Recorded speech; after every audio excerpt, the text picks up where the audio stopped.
Make sure we hit live here. Okay, I think now we're live. Let me see. I think I'll watch chat here. Okay. So I wanted to do a little live stream, kind of late night. I wanted to do a little bit of research on both of them. I'm going to be taking notes. Maybe you guys can help me out. I want to make sure you guys can hear me clearly too. This is only my second live stream test. What's up, RJ? How you doing, man? I meant to call you tonight. Maybe I'll call you after this if you're still up. I'm using this thing called OneNote to let me see, did I fix this? Let me see, I have to. Oh, I don't have the hotkeys set up. Can you guys hear me clearly in the chat? It's not like breaking up and stuff. Hey, Danica, how you doing? Let me switch up the screen. It might look a little weird for you guys. Okay, let me move this here. Put this here for you guys. Amber Guyger. I wanted to pull up some videos, man. The trial started. Amber Guyger, Botham Jean. I want to pull up some articles, some videos. They've been live streaming the thing. Honestly, I'm not up to date at all. I haven't been watching anything. And I figured before I start making videos, because I've had people email me. I had somebody email me on Twitter today. I had messages on Instagram. I had Facebook messages, and people were like, yo, when you're going to cover Botham Jean, man, you're not watching? And I was like, I've been hearing, but I've been so caught up with family stuff. So the only time I can get to do things, that's fine. I have a green shirt on and I'm on a green screen. The only time I can get to do things is late at night. So this is my little app here, OneNote. And I'm going to take some notes. If you guys have any references, if you've been watching the case, anything that I need to look for. I know there was one where she was crying. I think we're going to start off with that video first. The thing is, she was crying. There was one where she took the stand. The thing with Amber Guyger, man. Hey, Tisha, how you doing? Her taking the stand, like usually the defense doesn't take a stand. Like usually they want to keep him out of there, but because this thing is so public and because I think so many people hate Amber Guyger, they need her to take a stand. They need her to cry. They need some sort of reaction from her. All right, thanks. I appreciate the feedback. So we're going to start out with this. This is from CNN. Amber Guyger took the stand, broke down on the witness stand. Now, I seen clips of this. Louisiana said fake tears. Angel, how you doing? Hey, Darkstar, how you doing? This was day 4. Today, they had one today too, right? Today was like day 6. I don't know why they did. I didn't think they were going to do one on the weekend, but I saw one today. Somebody took the stand. But I just want to see this clip of her. This was day 4, Janet said. Let me see if CNN plays it.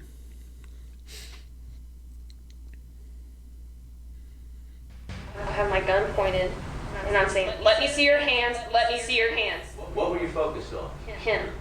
Former Dallas police officer Amber Guyger tearfully detailed the confrontation that ended Botham Jean's life. The 26-year-old accountant was alone in his apartment when Guyger pushed the door open, thinking it was her apartment. She says Jean shouted back and that it all ended in a few seconds. Hey, hey, hey. And that's at that point whenever I Oh no, buffering. That's horrible. shot. Somewhere in this area. Yes. When you shot, what happened? He fell. Guyger says as she walked through the door carrying her police gear on her left arm, she opened the door and heard loud shuffling and moving inside. Whenever I fully opened the door, I saw this silhouette figure standing in the back middle apartment by the window. Her lawyer then pulled the gun used in the shooting out of an Oh envelope. wow. Amber. When you pulled your weapon at night and you fired, why did you fire? I was scared. Whoever was inside my apartment was going to kill me. And I'm sorry. I have to live with that every single day. Prosecutors hammered Guyger for appearing more interested in her own well-being than saving Botham Jean's life.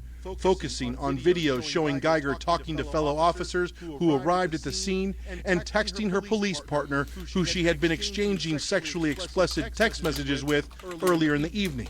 I was alone with him, and that's the scariest thing you can ever imagine. I just wanted help. Can you imagine? Let me pause this for a second. I think I might be buffering. I'm not sure the connection can handle this. I definitely didn't see any tears on her, though. I'm going to save this link on the notes. I definitely didn't see any tears on her. Insert link.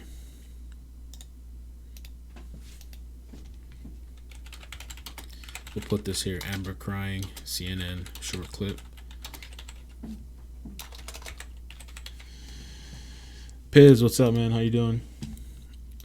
All right, let me play a little bit more of this. Imagine Mr. Jean's perspective, an intruder barging into his apartment, somebody on the other side of that door being you, going in with the purpose of finding the threat and taking care of it. Can't you imagine that being a little bit scarier than you just being alone at the moment? Yes, sir, I can. Prosecutors also questioned why Guyger didn't just retreat and call for help when she heard someone behind the door thinking it was her own. You know, there was something interesting that I heard. I don't know if you guys been following the case, but I heard that there was actually some sort of thing where she actually reached out to somebody else. Oh, you know what I saw? Another thing too, there was a clip. I gotta find this if anybody knows where it's at. I think it was the prosecutor. He was questioning why she didn't perform any CPR. Also, she had like this device thing. He pulled out this device. I don't know what it's called. Maybe you guys might know what it's called. It's a device that when somebody has trauma and they're like profusely bleeding, it helps stop the breathing. And she didn't use that either. And she said it just slipped her mind. Let's see. Let me see. No CPR. Let me see if I can find that up. No CPR. Let's see videos. Amber investigator says shooting wasn't a crime. Let's take a look at this.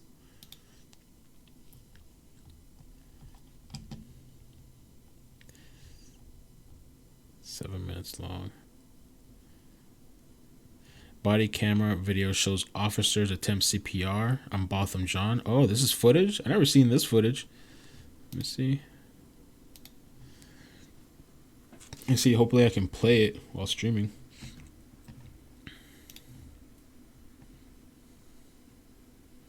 No, I thought it was something else. Oh, I never seen this before. Oh, wow.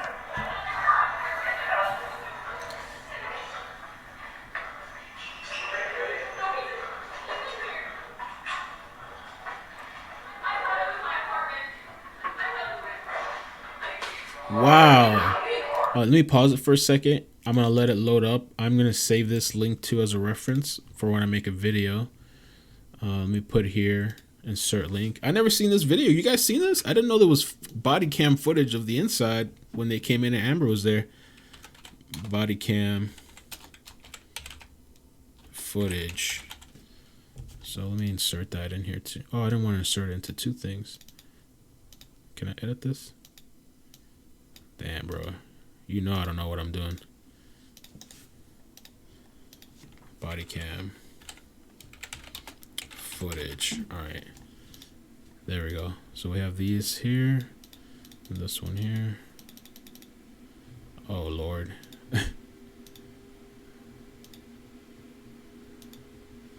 Alright. I think I messed something up. It has to load again. Can I download the video? I don't know. I don't think I have something set up to download right now. Put the volume up. Next time I need to download the videos before I stream so I can just play it without using bandwidth.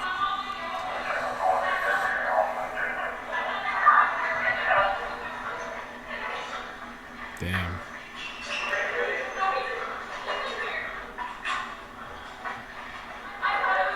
Footage from outside the apartment building. Hold on, let me turn it up louder for you guys. Let me just make it a little louder. I don't know how the volume is. All right.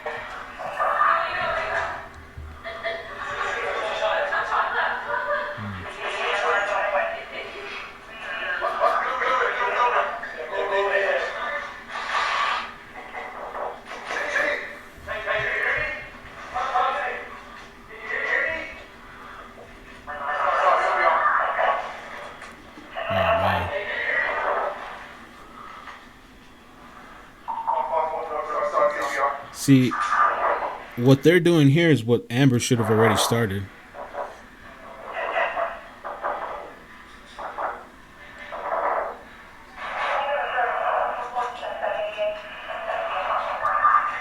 HLN.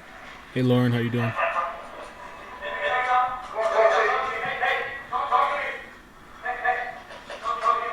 Man, that's crazy.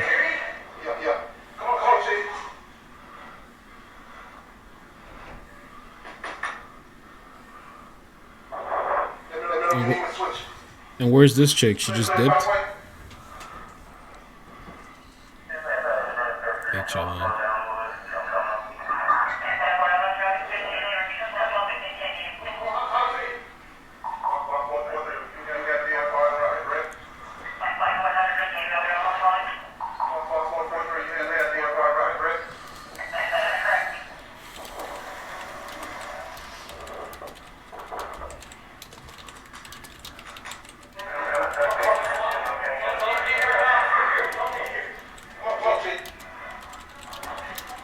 Oh man, I didn't know they were going to show that.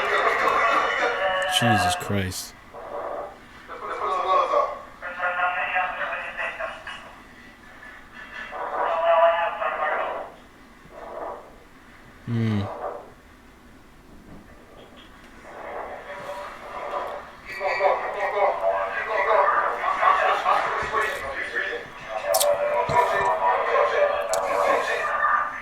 Oh, they did blur him out though, at least. Thank God. At least something blurred out.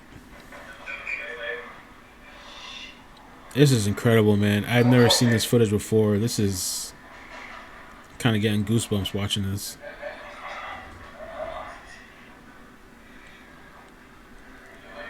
Oh, man.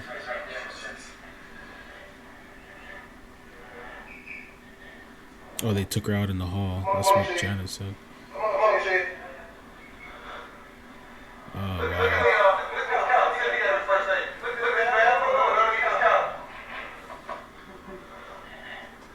What do you mean, see if there's any first aid? They should have all that stuff. What is he talking about? Let me rewind that a little bit. Hold on.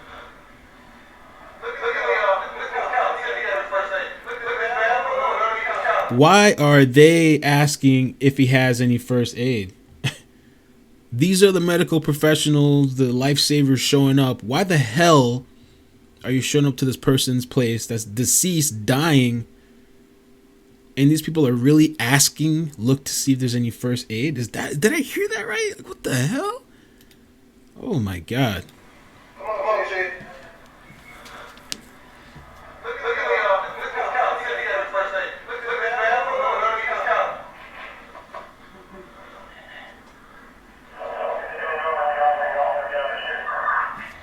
What's up, Joe?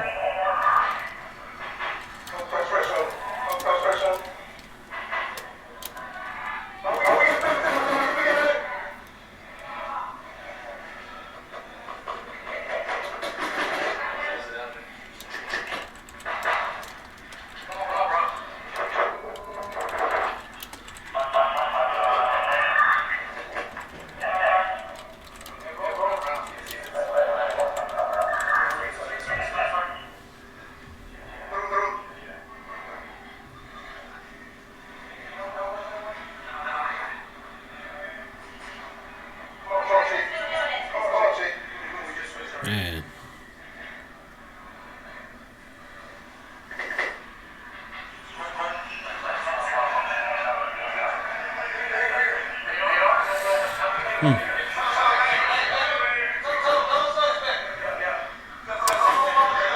I don't know, man.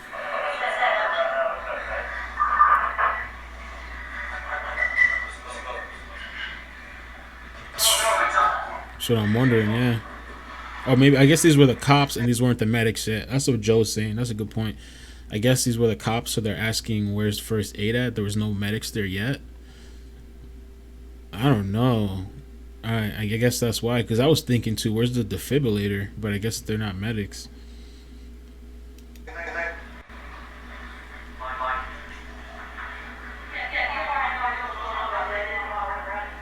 Oh, wow. Positive vibes. What's up? Said, do you think she's going to get prosecuted? Well, let me tell you this. Actually, let me hide this email. I got an email from somebody the other day, which I can't say the name, but it's a good person.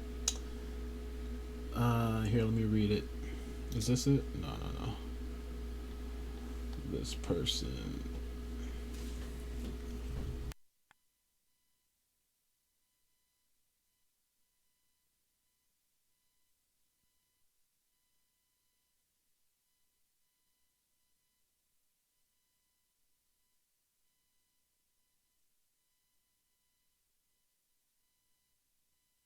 I can't find the email, but this person was telling me that he thinks they're gonna get off. That this person, let me see, maybe here's the email.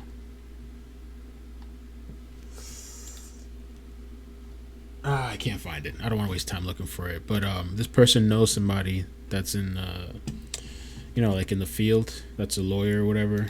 He believes that she's gonna get off. My opinion is I don't think that she can get off without manslaughter. At least I would think at least manslaughter.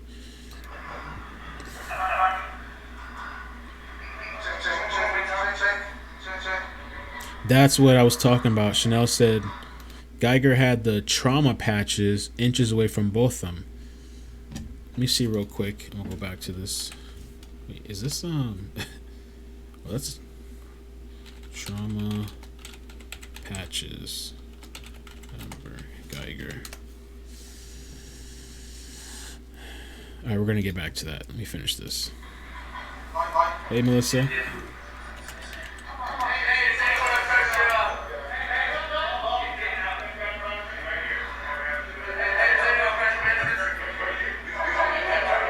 Go to WFA.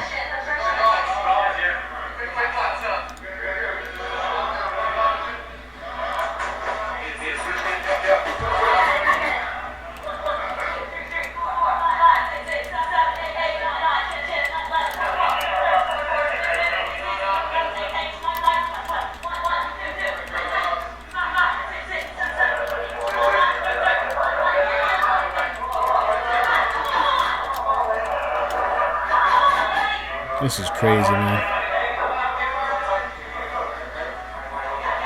These are the medics now.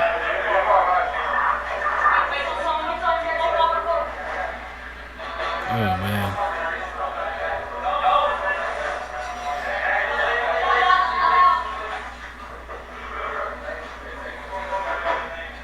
I've never seen this before. I didn't know this was out.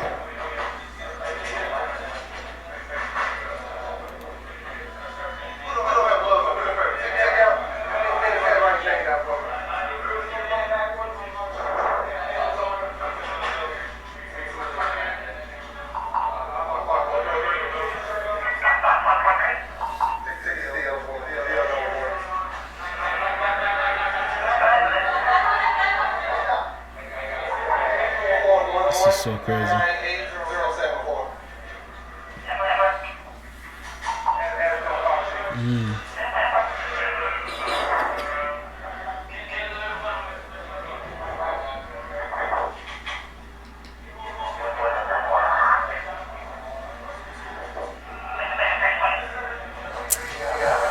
I think that's it for that.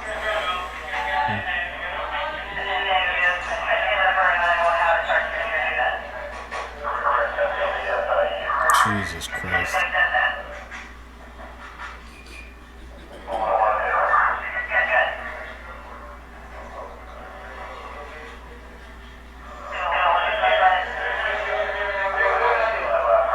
What a mess, yeah.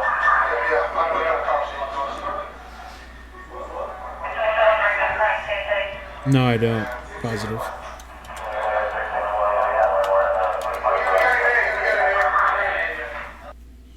You know, somebody I was talking to, I think it was Instagram, they're asking me about Bunny. What happened to Bunny?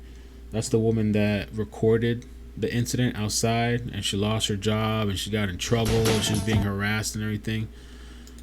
I wonder what happened to her. I might pull up the YouTube channel now. WFAA, somebody was saying. Let's pull up the YouTube channel. YouTube. Amber Guyger.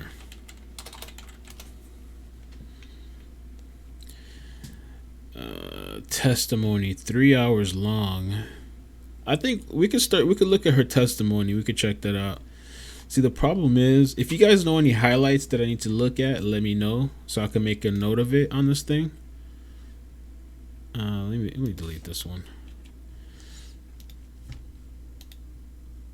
Because the thing is, the trial, like, look at this, day 5, 9 hours long. There's no way I could sit through 9 hours of footage, bro. Like, that's the problem. I haven't been able to, so I just have to catch the highlights. 6 hours the 4th day. You know, I think let's take a look at her. Let's take a look at her testimony. That should be interesting. Let's pull that up. And let's give it a little minute to load. Let me turn the quality like to 480. Because we really don't need to see her. We just need to hear her. Or unless she starts crying. We probably want to turn up the quality when she starts crying. I want to zoom in on her face. Pulling a Brittany Bowens. Praying for Amber Guyger. What happened to the video of Guyger pacing in the hallway conflicts with the testimony?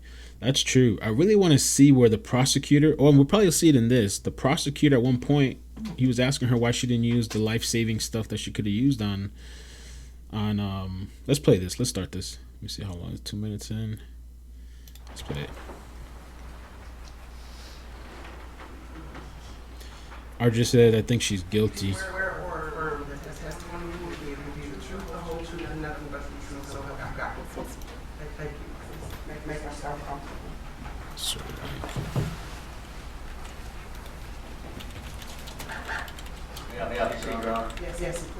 Sorry, just put it in. Amber Renee Guyger. Amber, you gonna have to voice up when you testify, okay? How old are you, Amber? 31. Are you married or single? Single. Have any children? No, sir. All right. Where were you born and raised? In Arlington, Texas. And you have any brothers or sisters? I have one brother and one sister. Who's the oldest? My sister, Allie. Sister Allie. How much older is that? She's 38. 38? Yes, sir. Okay. How about your brother? How much older is he? He's 2 years older than I am. What's his name? David. What's he do for a living? He's in the Navy. How about your sister? She works at a restaurant. So you were the youngest? Yes, sir. When you grew up, were your parents living together? No, they were not. When you were as a small child, were they living together for some time? Yes, they did for a little bit. What time did they separate? About when I was 5 years old. Primarily raised you after that. My mom did. In Arlington? Yes, sir. Did your mother work? She did for like when beginning when I was a child. Okay. Did she have a full-time job? Part-time job. How were y'all family divided financially? My dad helped out a lot with us. Was your mother primarily a stay-at-home mom when you were younger? Yes, sir. What part of Arlington did you live in? In the east part of Arlington. Okay. Big house, small house? It was a small house. Tell the jury where you went to school and all. I went to elementary to Blanton Elementary, and then I went to Carter Junior High, and then I went to Sam Houston High School. Okay. And graduated from St. Houston High School? Yes, sir. I wonder if I should skip this or let it play. When you were in high school, did you have any extracurricular activities? Yes, I did. What was that? I was in swimming, band, orchestra, and I played in mariachi band. You know what this is too, though? Enjoy music? Yes, sir, I did. I think this is the attempt. I don't want to pause too much because this is like a long drag, but this is the attempt to humanize her, I believe. You know, this is probably the reason. Where'd you go to school? What'd you do? Who's your brother? He's in the Navy. To try to build up her as like a stand-up person. Skip? How far ahead should I skip? Let me see. Thanks, Melissa. I really need to. I haven't streamed in a long time. I really got to tune it up and my connection. The criminal procedure, you're learning how to do traffic stops, use of force. Yeah, maybe we should skip to what she actually talks about what happened or whatever. We don't want to hear about her life. 50 minutes? Okay. Yes, I did. What was that? That show where the key goes in and also the hand. Yes, Oh. yes, it is. Now, when you're going home, you always have this equipment in your left hand, left arm, is that right? Yes, I do. So how do you operate the key into the door? I just put it into the keyhole, turn it left, and then I would open the door handle, or pull the door handle down, just push the door open. All with the right hand? Yes, sir. Okay. So you have to put the key in, get it to unlock, Yes. and then use the hand. Yes, sir. All the time you're holding your equipment. Yes. Mm. And obviously you have to turn these handles to open the door and get it open. Yes, sir.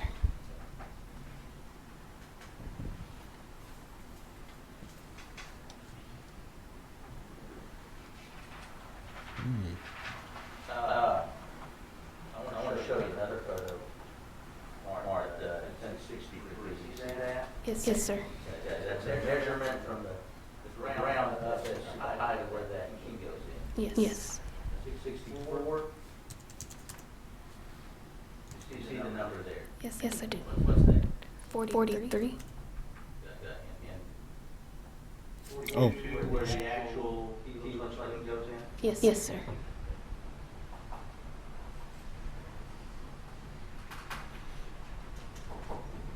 Yeah, approach again, Your Honor.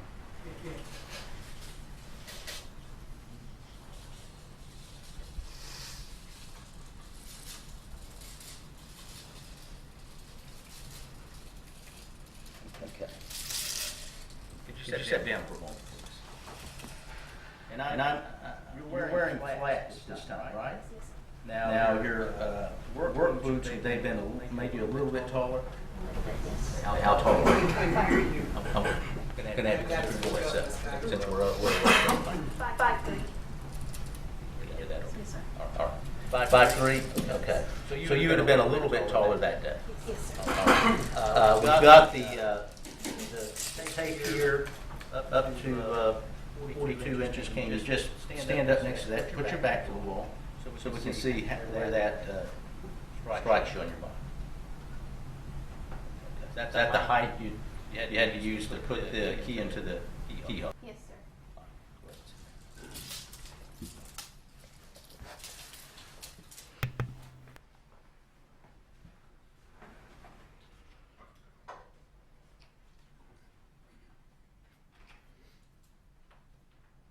I think I fixed it now. Sorry about that. Okay, Amber, let me ask you this. In your life, have you had to drive in a car, try to avoid an accident, or in a collision ever had that situation of being perfectly calm and then going to a very excited state? Yes, I have. Can you tell the jury when that's happened to you in the past in those situations, what happens to your body? Judge, I'm going to object to previous conditions or previous circumstances. What is irrelevant in this case is going to be what happened on September the 6th, so I object to the relevance. Can I see the attorney's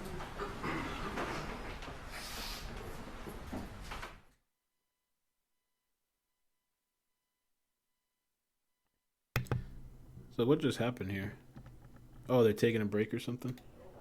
Judge Conyers, what do you think about what we're hearing so far? Well, at this particular moment, they're definitely, the defense wants to set the stage for what her state of mind, the very important state of mind, and so they're asking the judge to let them go into, in past situations when you've gone from that resting, calm state to a state where you need to react quickly.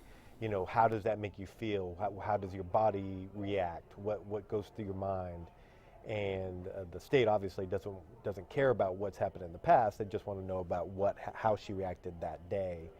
So I think, you know, the rules of evidence will allow evidence to come in about your habits, about how you normally do things on a routine basis, and since she's a police officer and normally does respond to emergency situations, I'm not going to be surprised if the judge allows it. How do you think she's coming across so far?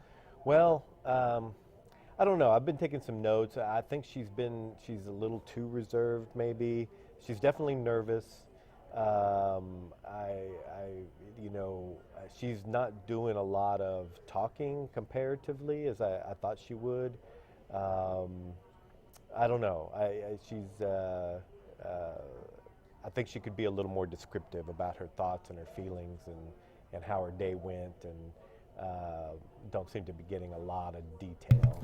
Wow, really, Sarah? Looks like we're about to start back up. Sarah said she read somewhere that female jurors were tearing up with her. Oh, man. And I can barely hear. Let me turn it up. Amber, Yes. you've told us about how you normally open that door.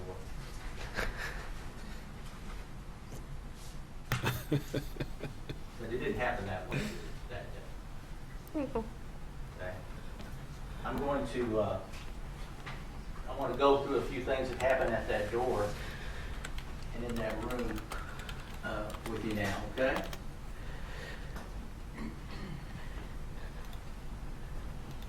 Yes, sir. And approach you.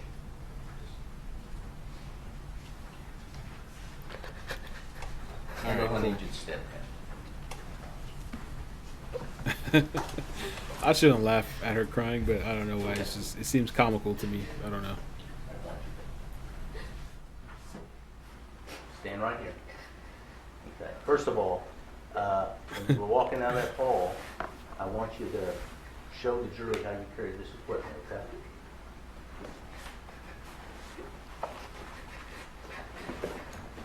Your Honor, can you take a break? No, keep going. I want to know what is that. Whoa. Hold up. What just happened? Let me take it back. Hold on. When you were walking down that hall, I want you to show the jury how you carry this equipment, okay?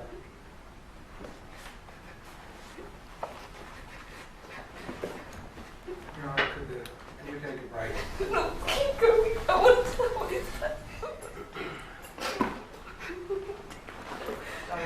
Please retire to court. All right. What the heck is going on here? The judge looks like she's just kind of like, see her face? I need to timestamp this. 5640.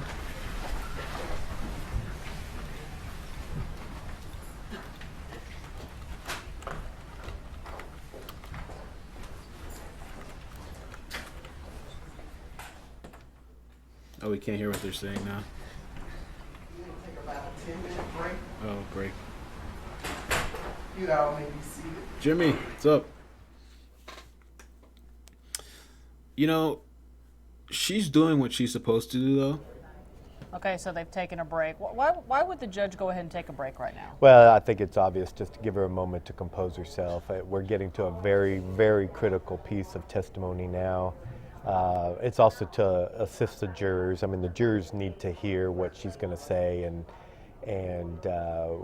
obviously they're going to make the decision of whether they believe it or not, but they do have to hear it, and she has to be able to convey it in some form or fashion. And so the judge typically judges when you get to emotional parts of the case, regardless of the witness, whether it's the defendant or some other witness, they're going to give them a moment to compose themselves. How important is it for the jury to see? I She believe gets it's caught a lot, good. but clearly, Probably. judge talking about. Skip a little. He was standing right there. I don't know what her testimony is going to be, but if she says that, then that lays the groundwork. That. Okay, here's where they come back in. I All was gonna go to. right, we're gonna pause it for a minute, let it load. But she's doing what she's supposed to do for sure, because I've heard of trials, man, that people have actually been innocent, like mothers accused of killing their kids or something like that. I've heard of trials where they were actually innocent, but the lawyer, first of all, might not let them testify. Secondly, they tell the people not to show any emotions. It's all about the jury, man. So like if you're sitting there not showing any kind of emotion, crying, or Starlove, I just got your email, not showing any kind of emotion or nothing like that, they're gonna think you're guilty, you're cold, you're callous. So even though a lot of people are seeing through this emotional thing, it's better for her in her case to have some type of emotion, even if it looks horrible, versus not having any type of emotion. Because can you imagine if she just didn't do anything at all and she just stood there with a cold face? So it's all like strategy. It's really interesting when you watch these kind of things, you know. But all right, let's see. Let's get on.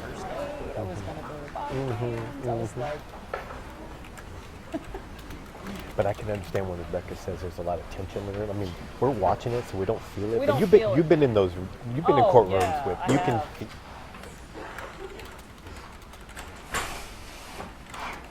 You all may be seated. Mr. Sheriff, you may resume your examination of this guy.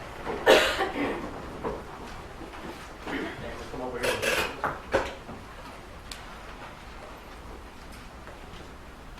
I want you to stand right here. Okay? Now, we're going to pretend the door is in this area, okay? Kind of facing this way. I want first to put this equipment on your arm like you were when you were carrying it down the hallway and you came to the door. Okay. Oh, I want you to position the equipment on your body the way you had it when you were walking down the hallway and came to the door. Can you bend the microphone in your direction, Mr. Sheriff? Thank you. Around here. I'm going to caution you to keep your voice up, okay? All right.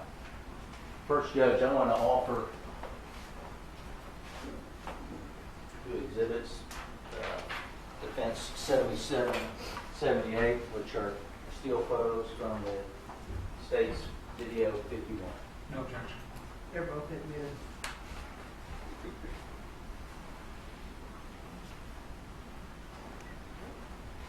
Amber, as you came up to the to your door, I want to, and your door will be right here. I want you to show the jury how you took your fob out and went to put it into the keyhole. No, I'm sorry, I can't hear. You're going to have to keep your voice up. I always keep my keys in my front right pocket. When I was approaching the door, I would grab out my keys and walk up to the door where I know where the lock is at and insert the key fob into the lock. And is that what you started to do at that time? Yes, sir. Okay. As you inserted the key, or started to insert the key into the lock, did you see anything wrong with the door? I saw it was cracked open. Okay, keep your voice up. It was cracked open. Okay. And that's as you're putting the key in? Yes. Oh, sorry. When you say cracked open, you see the exhibit on the monitor. Okay, you remember that video when they showed how the door didn't close? Now this is from the inside. Were you viewing the same type of situation, the door from the outside? Yes, I was. Okay. As the key goes into the keyhole, that's when you saw the door? Judge, I'm going to object to the leading again. Sustained. Did you see anything else or notice anything else at that point in time?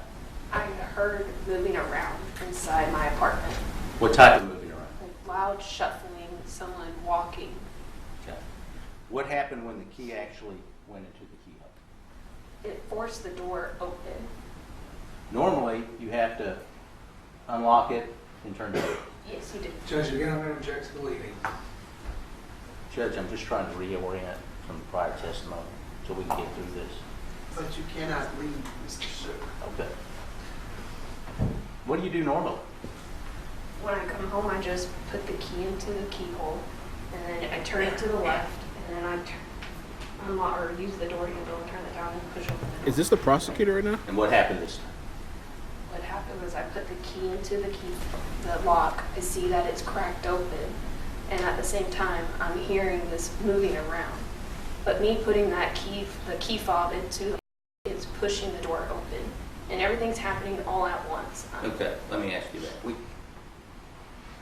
We're breaking this down, but how fast when you tell the jury this has happened? Less than 2 seconds. The motions of me doing all this is less than 2 seconds. Tell the jury what you felt inside and what you felt in your brain when you saw those three things happen. I was scared to death. How quickly did that happen? Less than 2 seconds. It was quick. Okay. Why were you scared? I thought I came home and they're inside my apartment. And that was alerted me on this. Your heart rate just skyrocketed. This feeling you never want to feel again. Your Honor, if the demonstration is over with, I'm asking this, can we go It's back? not over, Judge. I'll sit down when it's over. Okay, let's go through the demonstration and we can do the discussions later. Can I Yes. refrain from being interrupted? So it seems like there's a little confusion as to who is the prosecutor and who's the defense. I'm thinking people are saying this is her defense, which would be on her side. The defense would be on her side. She's defending. And this other guy, if you can see the little screen, is supposed to be the prosecutor, I believe. Yeah, this is the defense, right? This is the defense. All right, let me let the connection kind of catch up here. Make sure it doesn't lag out. All right, let's try this. Well, if Did you he instruct feels the defense? need to object, he I has the understand. right to object. Your All right. next question, Mr. Sugar. Now then, as you were telling the jury what you were feeling. I think you were saying something about what you were feeling in your chest. I compare it to being into a car wreck. Right before you hit that car, you literally everything freezes up inside your body. You don't know what's going to happen next. It's just fear, pure fear inside of you.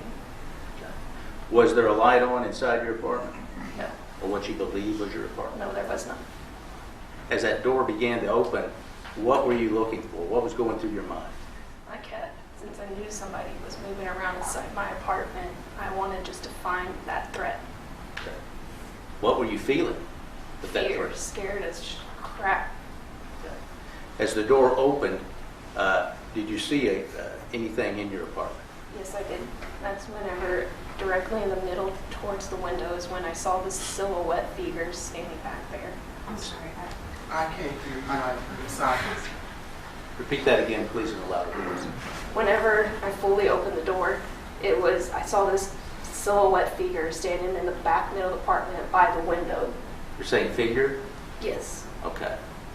As you were open, and how did the door get fully open? I used my left arm to fully open it. And at that time, that's whenever I'm drawing my service weapon out. All at the same time? Yes, sir. Okay. When you saw that figure, or silhouette of a figure at the back, did you do anything? Yes. That's whenever I pulled my gun out and I yelled at him. It's like, let me see your hands, let me see your hands. What was the figure doing? It moving around. Okay. Did that cause you some concern? Yes. Why is that? I couldn't see his hands. How fast does this happen? Real fast. It's seconds. Okay. Are you still holding your equipment? Yes, I am. How's the door staying open? I'm using my equipment to prop it open because those doors are heavy. Okay. What did the figure do after you said, let me see your hands? He started coming towards me Okay. How fast was he coming towards you? at a fast-paced walk. Wasn't running? Wasn't running. All right. When you saw him coming towards you, what was going through your mind? I thought that he was coming at me. Since I couldn't see his hands, he was going to kill me. Did you hear anything as he was walking towards you? There was a loud yell. He was yelling, hey, hey, hey, in an aggressive voice. Okay. I'm going to let you put this down. That's so interesting to hear that. What Ann said here too, she called her and texted her partner before 911. I heard about that too. I haven't seen it yet. I really want to know where that's at. If you guys know where that footage is at or where they talk about that, I want to know. But that's crazy that he came towards her and moved at a fast pace. I don't know.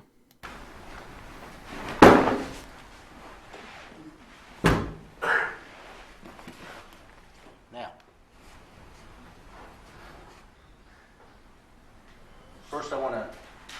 fear. I want you guys to keep in mind too, this is her defense, so this guy is on her side. So I'm very curious to see the prosecutor, what he does. You said you saw this figure against the wall and he was moving around. Yes. Can you just demonstrate for us the manner in which you saw the figure moving He around? was just moving around, just pacing back and forth. Okay. And that's what you saw when you opened the door? Yes, I did. Okay. And then you described what the commands you told it? Yes. Okay. I want you to imagine that you're at, where exactly were you inside the apartment? I was at the doorway. I remember feeling that silver bottom thing on my feet. Okay. So you're at that area, this is the doorway. And we talked about this before, haven't we? Yes, sir. Okay. Now, this general area in here, do you feel that's the area as close as this figure got towards you? Yes, sir. Okay. Do you know the length of your apartment from the front door to that back where the figure was is how far? 30 feet. Okay. And I showed you a mark of this about right here. Yes, sir. Okay. Now I want you to first tell the jury exactly how loud you said, "Let me see your hands." I said, "Let me see your hands. Let me see your hands." And you had the gun pointed. Yes, sir.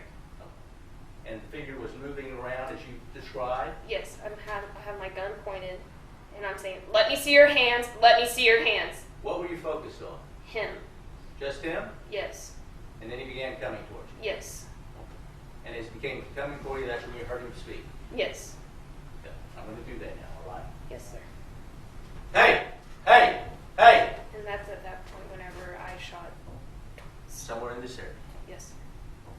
When you shot, what happened? He fell down. Okay. Go ahead and take a seat. So I just have to point out that's really interesting. One, I definitely would not be walking towards somebody that has a gun pointed at me. And if he's looking at her and if it's dark, let's say, and she's standing in the light, he can definitely see the gun. I have no idea. That doesn't make any sense to me. But the other thing too, which the defense conveniently left out, is that she shot 2 times. But he just says, "You shot," and she goes, "Yeah." But I'm pretty sure it was 2 bullets that she shot. But yeah, let's keep going. Yep.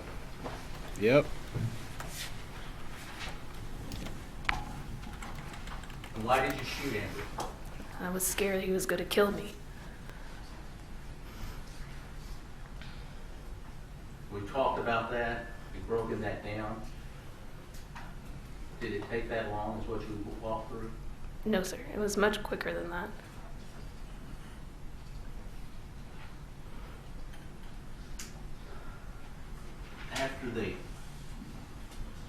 When you saw the figure, could you tell man, woman, anything like that? In the back of the room, no, you could not see who it was. All right. After you fired those shots, what's the next thing that you did?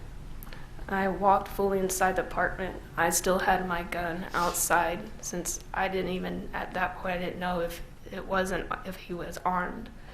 It wasn't to that point when I got to the counter area, when everything started, realizing that this wasn't my apartment. What did you start noticing? I started noticing the ottoman in the middle of the floor. So she didn't notice until she walks in, after she shot this guy, that it's not her apartment? Okay.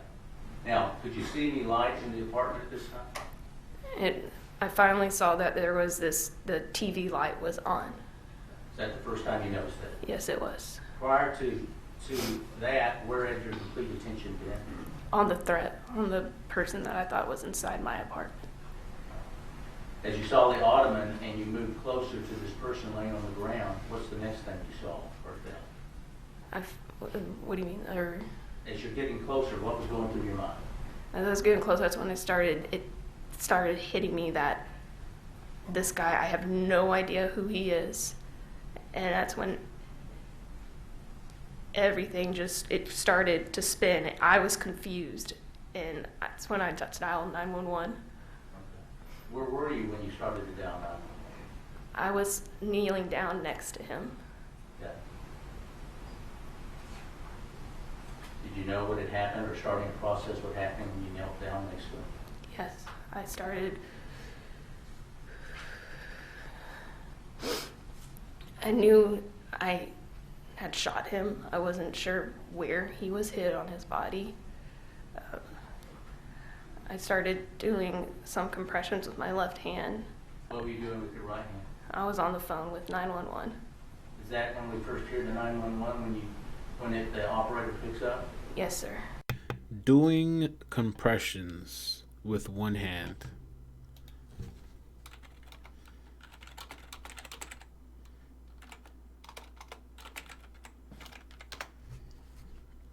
Doing compressions with one hand. I don't know about you, but anywhere I've ever seen it, any freaking where, you use two hands unless it's a child, as you see it described here in this picture. Compressions with one hand. Well, that's pretty impressive. I mean, I guess you have to call 911, but she could have put the phone on her shoulder. So that's amazing that she gives this testimony of compression with one hand.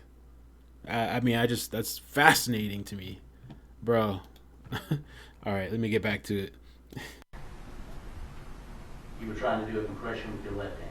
Yes. Had you ever done CPR before? No, I have not.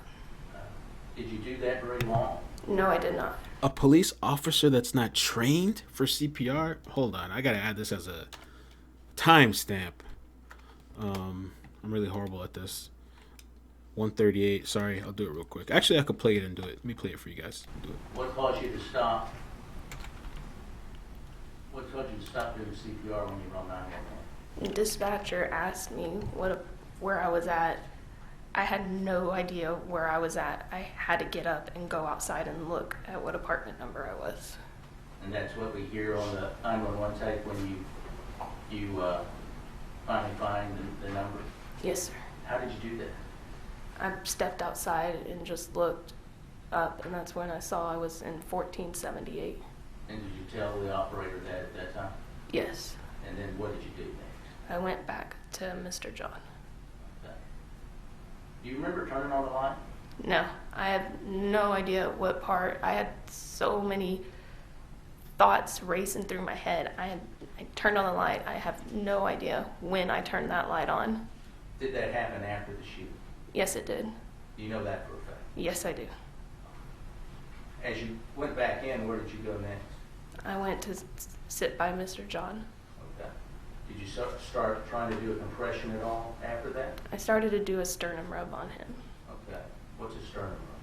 I've seen a lot of paramedics do a sternum rub. A sternum rub is usually you use like your fist and you rub the sternum of someone's chest. Usually that wakes up a lot of people who are unconscious and it hurts. I'll tell you, that's a damn shame. I can tell you that, if she's not actually trained for CPR. I thought all police officers were. That is a damn shame. And then the fact that he's shot, dead, dying, and she's doing a sternum rub. I mean, Jesus Christ. I got another email. Oh, the same thing about the Ranger. All right. Why did you want to do that? I wanted him to keep breathing. There wasn't the state he was in. I knew it wasn't good. It wasn't good. Was he conscious at all? Could you tell? He was a little conscious.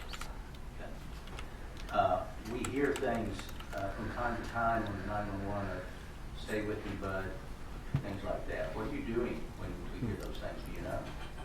I'm doing the sternum rub on him. I'm rubbing his chest, just trying to keep him there. I want to play that 911 tape for you again, and then I'll have some questions for you, okay? Yes, sir.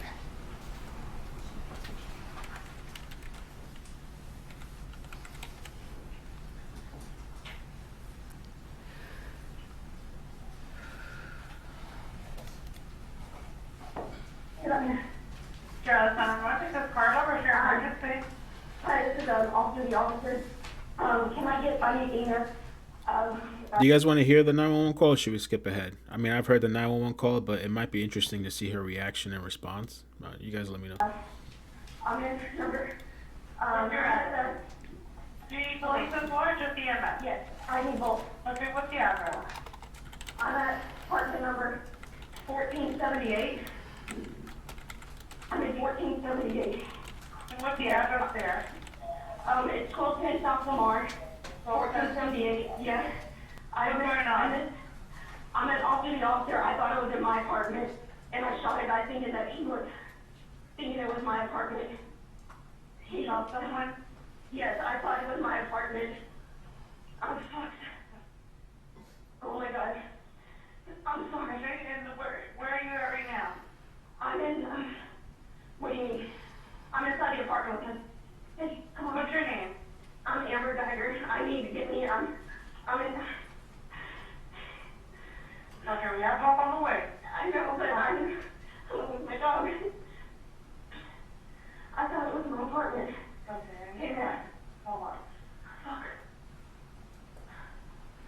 Okay, stay with me, okay? I'm a need supervisor. Hey, bud. Hey, bud. Hey, bud. This thing bothered me a lot when I heard the 911 call the whole entire time, where she's just like, hey bud, hey bud, hey bud. I mean, for me, when I listened to it, I just heard like she was really worried about herself. This was the one time she's talking about it to him, like, hey bud, hey bud. Didn't perform any life-saving stuff. I mean, I just can't imagine. It's gotta be one of the most horrible things you're listening to as you're dying. If he's conscious, if he can hear her voice, just hey bud. But most of the time she's saying, oh fuck, oh I messed up. She's just worried about herself, really. I mean, it's no compassion to me, just to think that he died alone like that. Hearing that nonsense makes me feel pretty bad. The other thing too about the whole apartment thing, it's totally possible in my opinion to get the wrong apartment. I lived in a complex once before where all the floors look exactly the same, and I did it 2 times where I got off on the floor on the elevator a floor earlier than I was supposed to, and I went right to my door, and I tried to open the door with my keys, and that's when I realized I was at the wrong place because it didn't open, obviously. But yeah, that's happened to me once or twice before. But I wouldn't continue and go all the way inside and everything like that, but that happened to me once.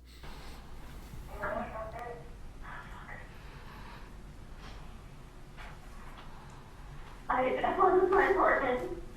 I understand. We have help I on the thought it way. was my apartment. Come on. Hurry, please. We're on our way. I thought it was my apartment. I thought it was my apartment. I just want to park on the 3rd floor. Okay, just fine. No. I thought it was my apartment. I thought it was my apartment. I thought it was my apartment. I thought it was my apartment. And then what ticket goes there? I don't know. You don't know? I thought it was my apartment. They're trying to get in there. We have an officer there. You don't know the gate code? No. I thought it was my apartment. I thought it was my apartment. Okay, and what floor are you in right now? The 4th floor. 4th. Hey, bud, they're coming, they're coming. I'm sorry, man. Okay, where was he shot? He's on the top left.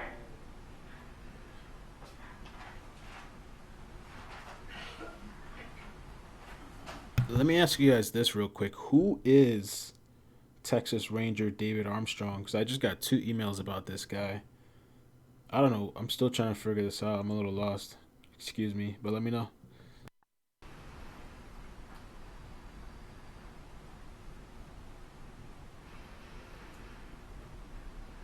Okay, you were Dallas PD, right? Yes.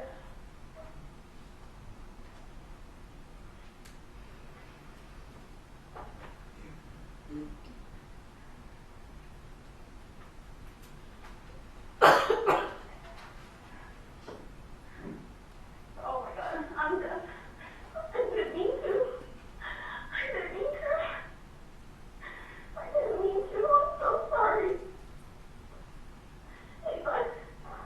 They're trying to get there to you, okay? I know. Is it okay, bud?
hear them? Do you see them? No, no.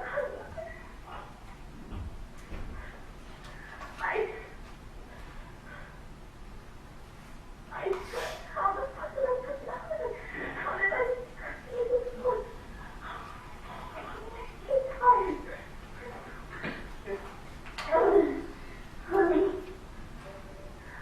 Over here. Okay, go ahead and talk to them. No, it's me. I'm off duty. I thought they were in my apartment. I thought this was my floor.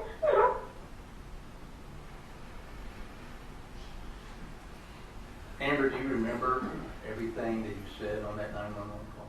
No, I didn't. What was going through your mind when you were talking to the operator? I just wanted someone there with me. What was going through your mind with Officer John laying there next to you? That I shot an innocent man he didn't deserve. I was in my apartment. When you fired that shot, where did you think you were? Inside my apartment. We heard at the end of that tape, officers arriving. How did you know they were there? I could hear their radio echoes, you can hear echoes throughout the hall, and I just wanted them to know where I was at. Those officers came in and had you leave the apartment soon after. Yes, they did. They told me to get out. And officers, Valentine told you to leave eventually the area. Recall that? Yes, she did. We know that you sent a couple of texts towards the end of that call, 3 minutes, 25 seconds to Martin Rivera. I did. Tell the jury why you sent those texts. I was by myself with someone I had just shot. I didn't have the help of another partner to help me with the CPR on him. I was alone with him, and that's the scariest thing you can ever imagine. I just wanted help. I wanted someone there, and he was the first one, my partner I trusted, that I could know he could be there for me. After you left the apartment, officers arrived. Did you cooperate with the investigation? Yes, I did what I was told to do. Did you gave blood? Yes, I did. Your uniform? Yes, I did. The next day, you can speak with Ranger Armstrong. Judge, I object. That question violates the motion in limine and this court's very clear instructions. Sustain. Can we approach the bench, Your Honor? Yes.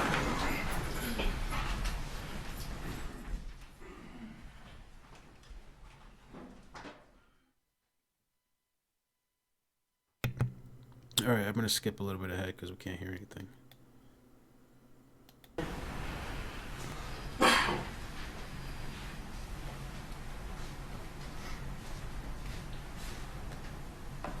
Was she really, man? I keep hearing that sexting stuff. Was she really? Oh, no, man. Come on. Amber, when you pulled your weapon at night and you fired, why did you fire?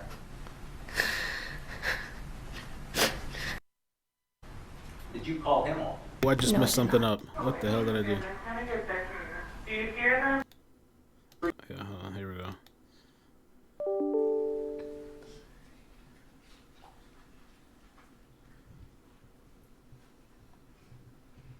I screwed something up. Where are we at? Oh, man. Now proceed, Your Honor. Yes, please. Good morning, Ms. Guyger. Good morning. I'm going to ask you several questions Oh, today concerning the events of September the 6th, and in particular your testimony that Mr. Sh About when you were in that apartment facing what you believed to be a threat. Where the hell was I? The next day, you can speak with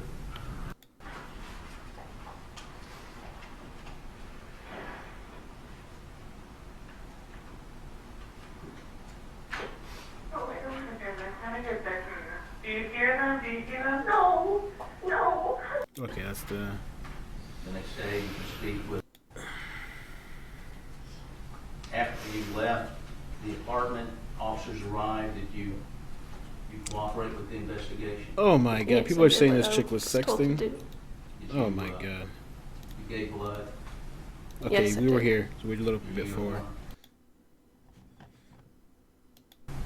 Treating anything like that, did any of that enter your mind at all? About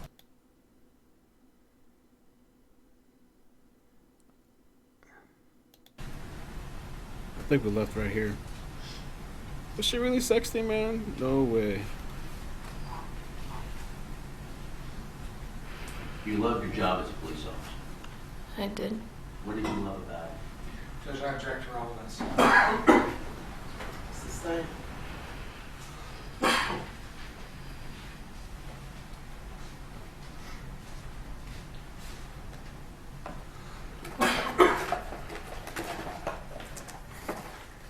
This was it.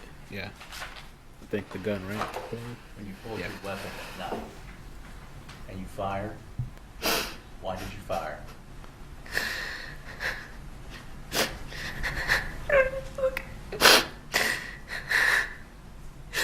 So I was scared. I was scared this person's apartment was gonna hurt me. And I'm so sorry. I can't understand. I'm sorry. Ms. Guyger, could you please repeat your answer? I was scared. I think I saw Whoever tears was this inside time. my apartment was gonna kill me. And I'm sorry. I have to live with that every single day that I hurt. Judge, I object to non-responsive. Sustained. Now that you know, you found out when you came around that counter and shot an innocent man. How do you feel about that? No police officer ever would want to hurt an innocent person. Again, I'm sorry. I can't understand. Ms. Guyger, let's take a second to collect yourself before you speak.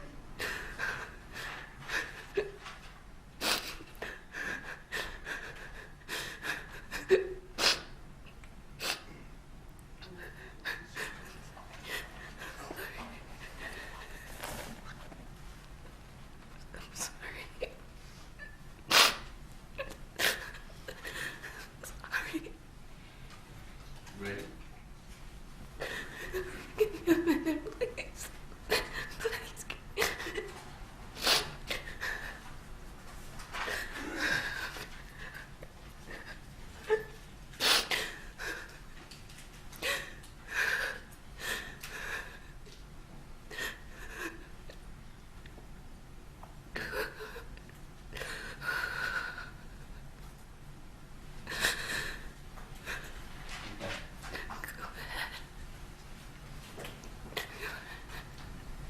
How do you feel what you did, Mr. John? I feel like a terrible person. I feel like a piece of crap. I hate it I hate that I have to live with this every single day of my life. And I ask God for forgiveness, and I hate myself every single day. I feel like I don't deserve a chance to be with my family and friends. I wish he was the one with the gun that killed me. I never wanted to take an innocent person's life. And I am so sorry. This is not about hate. It's about being scared that night. Non-responsive. Sustained. Mr. Shook, you want to ask your next question? Oh,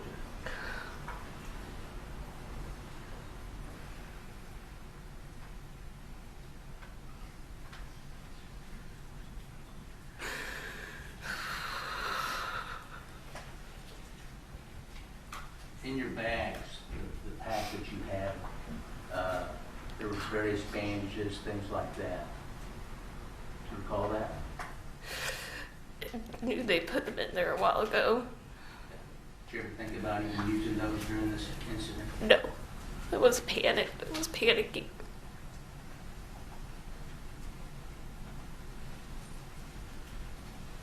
I mean, I don't know. I have to say the whole "did you know those bandages and stuff was there? They put them in there a while ago." That was a weak answer. The panic answer, okay, I guess you can use that in that reply, but you're supposed to be trained for those type of situations. I don't know.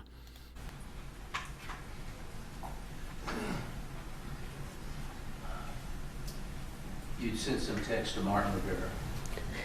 Yes, I did. Did you delete those texts? I did. Did that happen that night? The next day? When did that happen? It happened I deleted them. I was ashamed I was in a relationship. I was in a relationship with him. It's embarrassing. Had you deleted his text before? Yes, I have. Is that your normal routine? Yes, it was.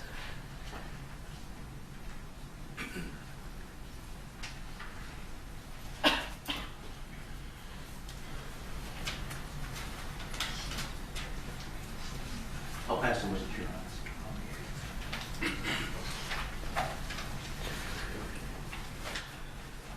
Just one moment, Carl. Yes.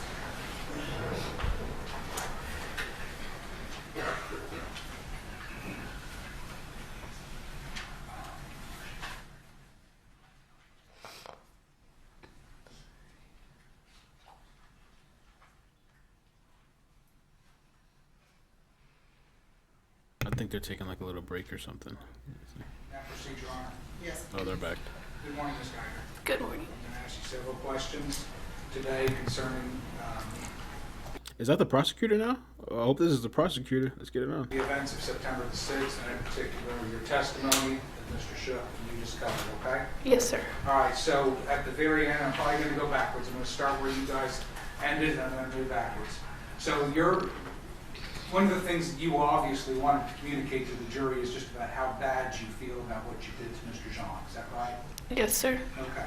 Well, on the actual day, on September the 6th, 2018, you were captured a lot on body cam. Isn't that correct? Yes, sir. It's And true. in-car video. Isn't that right? Yes. Okay. Your Honor, may I publish the remainder of State's Exhibit number 10 at this time? Yes.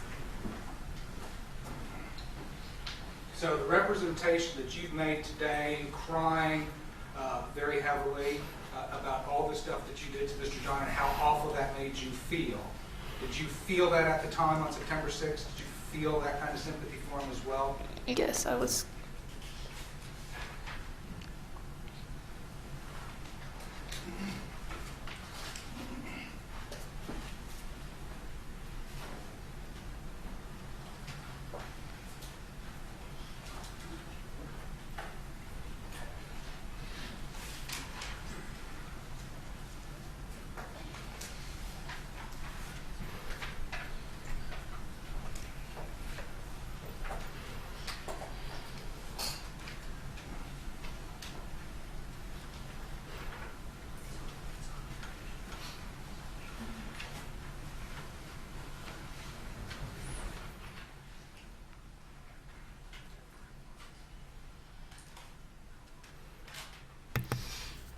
They gotta have her on something though, man. There's no way she can keep like her composure. Like the world like hates her on camera, in trial. It's gotta be on some sort of Xanax. That's my opinion. Xanax or something. But you don't want to give her too much though. Then she might wild out. Let's see. Quiet. Oh, they dimmed the lights even more. I'm going to move Okay. back. Do you remember this in-car video? This is Sergeant Valentine's. Right, Sergeant Valentine's video as she's about to move the car towards you while you're standing underneath the carport. You're aware that these particular in-car videos capture two perspectives, right? You have the perspective from the car looking out, looking at right now.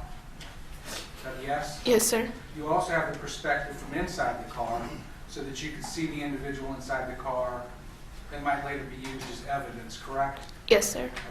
Okay. So, as we're pulling up on the scene here, stopping at 22:16:19, you got a bunch of your friends around there, isn't that right? Yes, sir. Those people aren't involved in the police investigation, are they? No, sir. Those are your friends that have come there, right? Yes, sir. You remember you were talking about how alone you felt out there at the scene? Yes, sir. Okay, I think you even told the jury you being allowed out there with him, alone with him, was the scariest thing you can imagine because you couldn't find a partner or anything. Remember saying that to the jury? When I was inside the apartment, I was alone. Exactly. That's the scariest thing you can imagine, right? Yes, sir. All right, can you imagine Mr. Jean's perspective an intruder barging into his apartment, somebody on the other side of that door being you, going in with the purpose of finding the threat and taking care of it, and then having been shot and fallen and being alone in that apartment, can't you imagine that being a little bit scarier than you just being alone at the moment? Yes, sir, I can. So that would probably be the scariest thing you can imagine. It's how I felt at the time. I understand how you felt, but you've told the jury because, see, Ms. Guyger, you are very concerned about how you feel, right? No, Can you imagine what that man felt? that's what hurts. And So let's look at this video, State's Exhibit number 10. That's all your friends that have come there for your comfort, right? I didn't ask them to come. That doesn't matter to me. They're there for your comfort and you're taking advantage of it. No, sir. All right, I'm going to play this.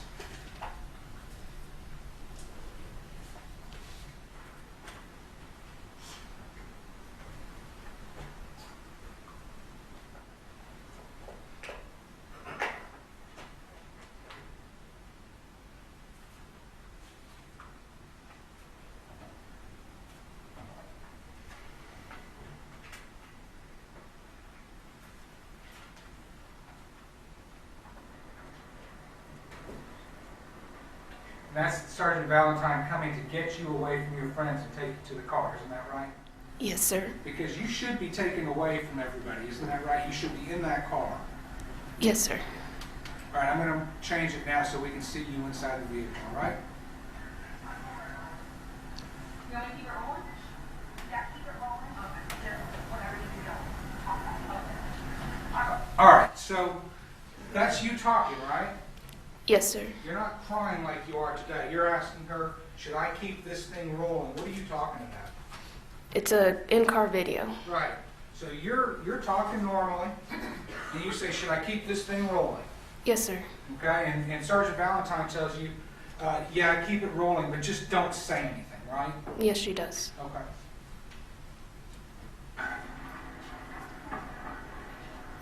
What are you doing inside the car right now, Miss Guyger?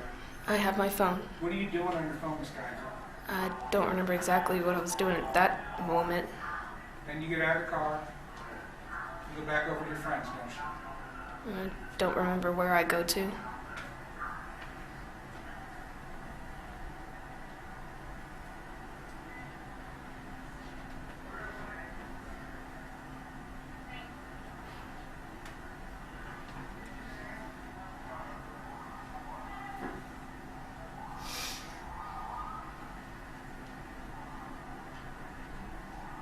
Did you see that, Miss Guyger?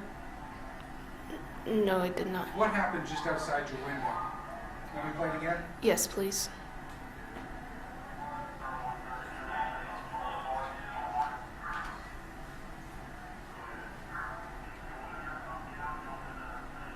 I want you to look out the window of the car door when you get back in and shut the door.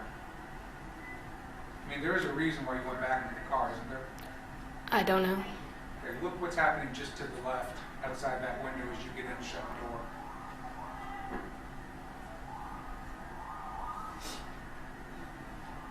Does that refresh your recollection of what was happening just outside your door?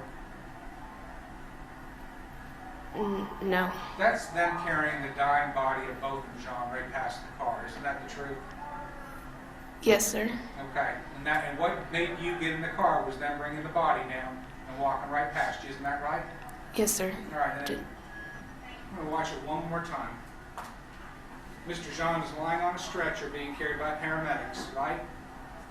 Yes, sir. You can see what you've done.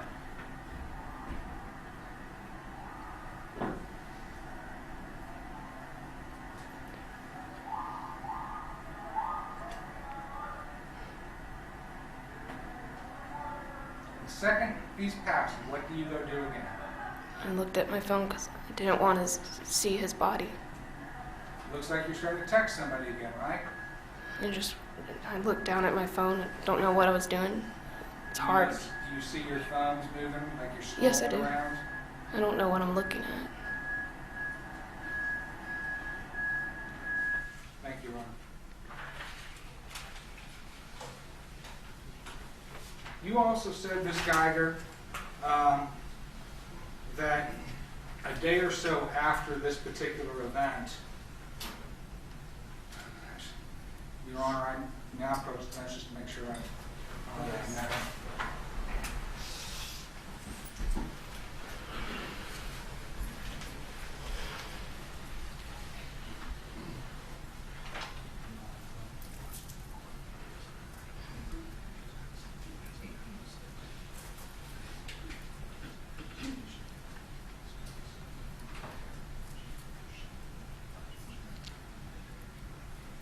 She's nervous too. I saw her, her do that swallow thing. She's like swallowing her spit. You know, she's freaking out over here. All right, they went into silence mode. I guess at some point, I wonder why they mute the audio on the stream. Maybe there's certain things I need to. I'm not sure. Let me see. Take it over a little bit. Still quiet. I mean, how long text? Okay. Here they go, coming back.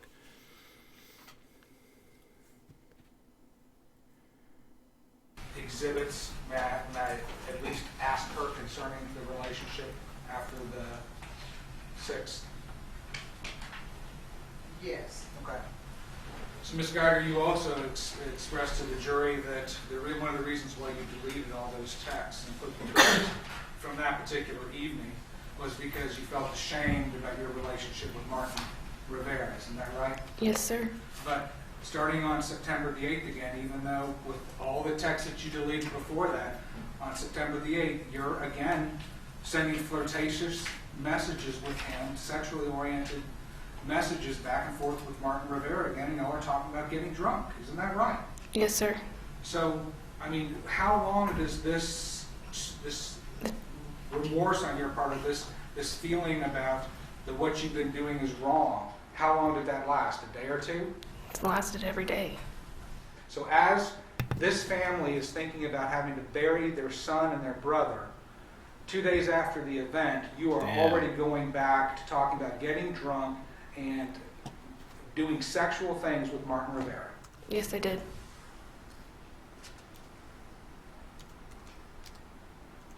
Okay, let's talk about your 911 call Mr. Shook played again for the jury. That was about a 5-minute conversation, isn't that right? Yes, sir. And in that conversation, you made it very clear to the 911 call taker why you shot Mr. Jean. Yes, sir. You said, I shot a man thinking he was in my apartment. I did say that. You said that, right? Yes, sir, I did say Okay. that. And then you, for 19, 20, or 21 times over the period of 5 minutes, you kept on repeating, I thought it was my apartment. I thought it was my apartment. So you had the time and the inclination and the desire to express to the call taker exactly why you shot Botham Jean, didn't you? It wasn't, I couldn't even express everything I was feeling. What you didn't say to the call taker not one single time was that he was coming at me. You didn't say that, did you? I didn't say it, but You I didn't know say, he did. Ms. Guyger, I'm just going to ask you to answer my questions, okay? Yes, sir. You didn't say one time. She was trying to answer this question. Your Honor, my question. I'm sorry. Is there an objection? Yes, Judge, could you instruct the prosecutor to wait for the witness to answer the question before he interrupts? Your Honor, She's frustrated or whatever. She took a deep breath. Your Honor, I asked her whether or not she made that comment. She indicated no, she didn't. And then she went on into a... She looks like she's gonna crack too. At any moment, if she You hasn't didn't cracked express already. one time that you shot him because he was coming at you. I did not on the phone. You did, sorry? I did not over the phone. You did not express one time that he was armed. I did not. You didn't say one time that he put you in fear. I did not. Also, when officers Blair and Lee arrived and came in, you met them in the hallway. Yes, I could. Yes, I did. You also told them that you shot a person thinking that this person was in your apartment. I did tell them that. You didn't say one time, I thought he was armed, did you? I did not. You didn't say one time he was coming at me, did you? I did not. And he was still alive, wasn't he? Yes, he was. And if you really, truly, in your heart of hearts, believed that he had a weapon or that he was really a threat, you would have told them, listen, I haven't patted him down, I haven't searched him, and I think he might have a weapon. That's what you'd do for a fellow officer, wouldn't you? I couldn't. What I felt at that time is what I felt. May have. If you thought that there was a weapon, you would have told the other Dallas police officers coming up on scene to be cautious, wouldn't you have? Not at that moment. All right, so you didn't say one thing to them No. about any kind of threat that Mr. Jean posed to you at all? Not at that moment. All right, you also indicated that you've never done CPR before. No, I have not. But you were trained to do CPR in the academy, were you not? We were trained. I've never done it on an actual person. All right, so at least then to the extent that you weren't suggesting that you didn't know how to properly perform CPR. They taught us briefly in the academy. You knew how to perform CPR properly, right? I never done it on a person. I couldn't say I actually. Ms. Guyger, were you trained to do CPR properly? Yes, we were. Okay, were you at those classes? Yes, I was. Were you paying attention during those classes? Yes, I was. Did you properly perform CPR on Mr. Jean? No, I did not. And you could have, right? I tried to do a little CPR. Why would you try and do a little CPR on a That's man horrible. who's dying who needs your full attention? Because I had to keep getting up to see where I was at. That was more important than giving life-saving help to this man. I had no idea where I was at. You were able to tell the 911 call taker very, very soon on that you were... Let me tell you, too, the very basic thing of CPR. I mean, I'm not an expert or anything. I took CPR class one time. I honestly couldn't probably do CPR now. You have to renew it every 2 years. And it is difference between doing it on a person and not.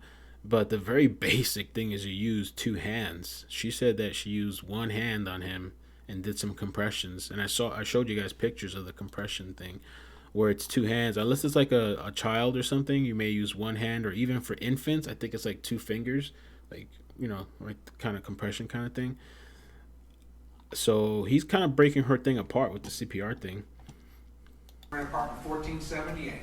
After that moment, why couldn't you have given him full, undivided, and proper attention? I was still on the phone with... You can put the phone on speakerphone, ma'am. I had so much stuff racing through my head. Oh, okay. Obviously, you were also able, at least on 2 occasions, to... you must have stopped completely giving him CPR when you sent a message to Martin Rivera saying, "I need you, hurry," right? I did text him that. Okay, and so you must have at that point stopped CPR entirely. Yes, I did. And then, not even a minute later, you must have stopped CPR entirely again to send a second message to Martin Rivera. I was already out in the hallway. Oh, so you had already left him. That's whenever they told me to leave, the officers. So that's, no, ma'am, I'm talking about at 10:03 p.m. Mr. Lee, Officer Lee, and Officer Blair didn't arrive until almost 10:05. Yes, I do remember that. Like, whenever they showed me, I sent those text messages. At 10:03 p.m. and at 10:02 p.m., you sent text messages to Martin Rivera. Yes, I did. Text messages that would have required you to have put the phone in a place where you can see it, and you used your fingers to write out the words, "I need you, hurry, ... right? I don't remember how many hands I used. But you texted Mr. Rivera using your hands. Yes, I did. And as you were doing that, you were unable to give Mr. Jean your full attention, the attention that he deserved. Yes, I did. And then you made the choice to do that a second time. Isn't that true? Yes, sir. All right, so at both of those times, you put your needs and your wants over his. I still cared about him. Did you put your needs and your wants over him when you decided to do that? No, sir. All right. And then you went out into the hall. You left him alone. When I heard the officers coming, I stepped outside. So you decided to do something other than continue to give Mr. Jean life-saving measures. I wanted somebody there fast to get him You're not help. going to answer my questions, are Yes, sir, I am. you? When you went out into the hall, you did that because that was what you chose to do, even though you knew you should be giving that man life-saving treatment. Yes, sir. You didn't know that he was going to die.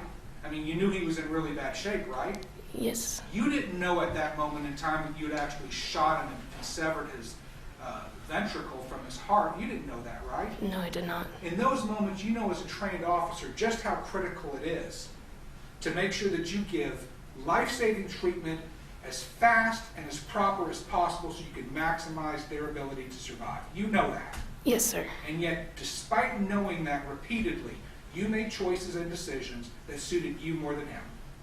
No, sir. You also indicated that you had done CPR, but yet there's no blood anywhere on your uniform or on your shoes. There is not.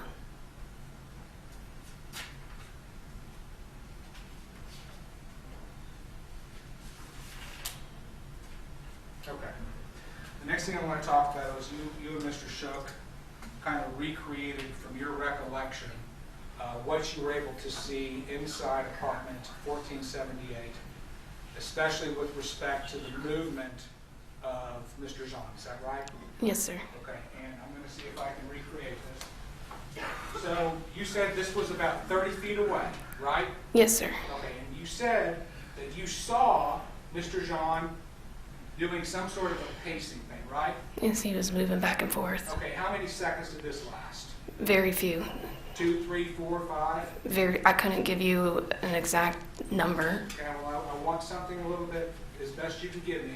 Maybe 2 or 3 seconds. Okay, 2 or 3 seconds, you're standing there at the door. The door is fully open, right? Yes, sir. The hallway that you're standing in with the door fully open, there's bright lights out in that hallway, isn't there? It's lidded. It's bright as heck, isn't that right? Yes, sir. Okay, and those lights were coming into Mr. Jean's apartment, which allowed you to see him doing this, right? I could see from it was just lit, so you could still see his movements a little bit from, I guess. I'm asking you a very simple question. From where you were standing in the doorway, you've indicated to Mr. Shook that you were able to see him standing at the back doing this, and you've indicated that was for about 2 or 3 seconds. Is that your testimony or not? Yes, it is. Okay. So you were able to see into the furthest reaches of his apartment from the door, and you were able to actually see him doing a very distinct motion. He was moving. Okay. And so then you said you saw him walking. Yes. Or coming towards you. Yes. Okay. And then you said that at about here, from here to where you were at the door, that's when you decided to shoot twice. Yes, sir. Okay. That's called a double tap, right? Yes, sir. Is that what you were intending? Yes, sir. That's your training, isn't it? It's what we're trained to do. It's training. Double tap maximizes the lethality of your shooting, doesn't it? Yes, sir. I mean, it's better than one shot to the heart. I just did what I was trained to do. Because you resort to training, right? Yes, I do. You rely on your training. Yes, sir. It aids you. Yes, sir. And in crisis, you resort to your training. Yes, sir. Okay, we're going to come back to that. So you indicated to Mr. Shook that Mr. Jean was standing. He's setting her up, by the way, with the questioning of the training and you rely on your training. I'm sure he's going to come back to that with the whole maybe CPR and whatever else, but who knows. And the device that she could have used to help him to save his life. But about here, you're in the door when you shot him twice. You shot at him twice. Yes, sir. So is that going to be right there in the main hallway of that apartment, like when you open up the door? Let me just reorient this. So this is the door to apartment 1478, right? Yes, sir. You with me? Yes. It opens to the left, just like this, right?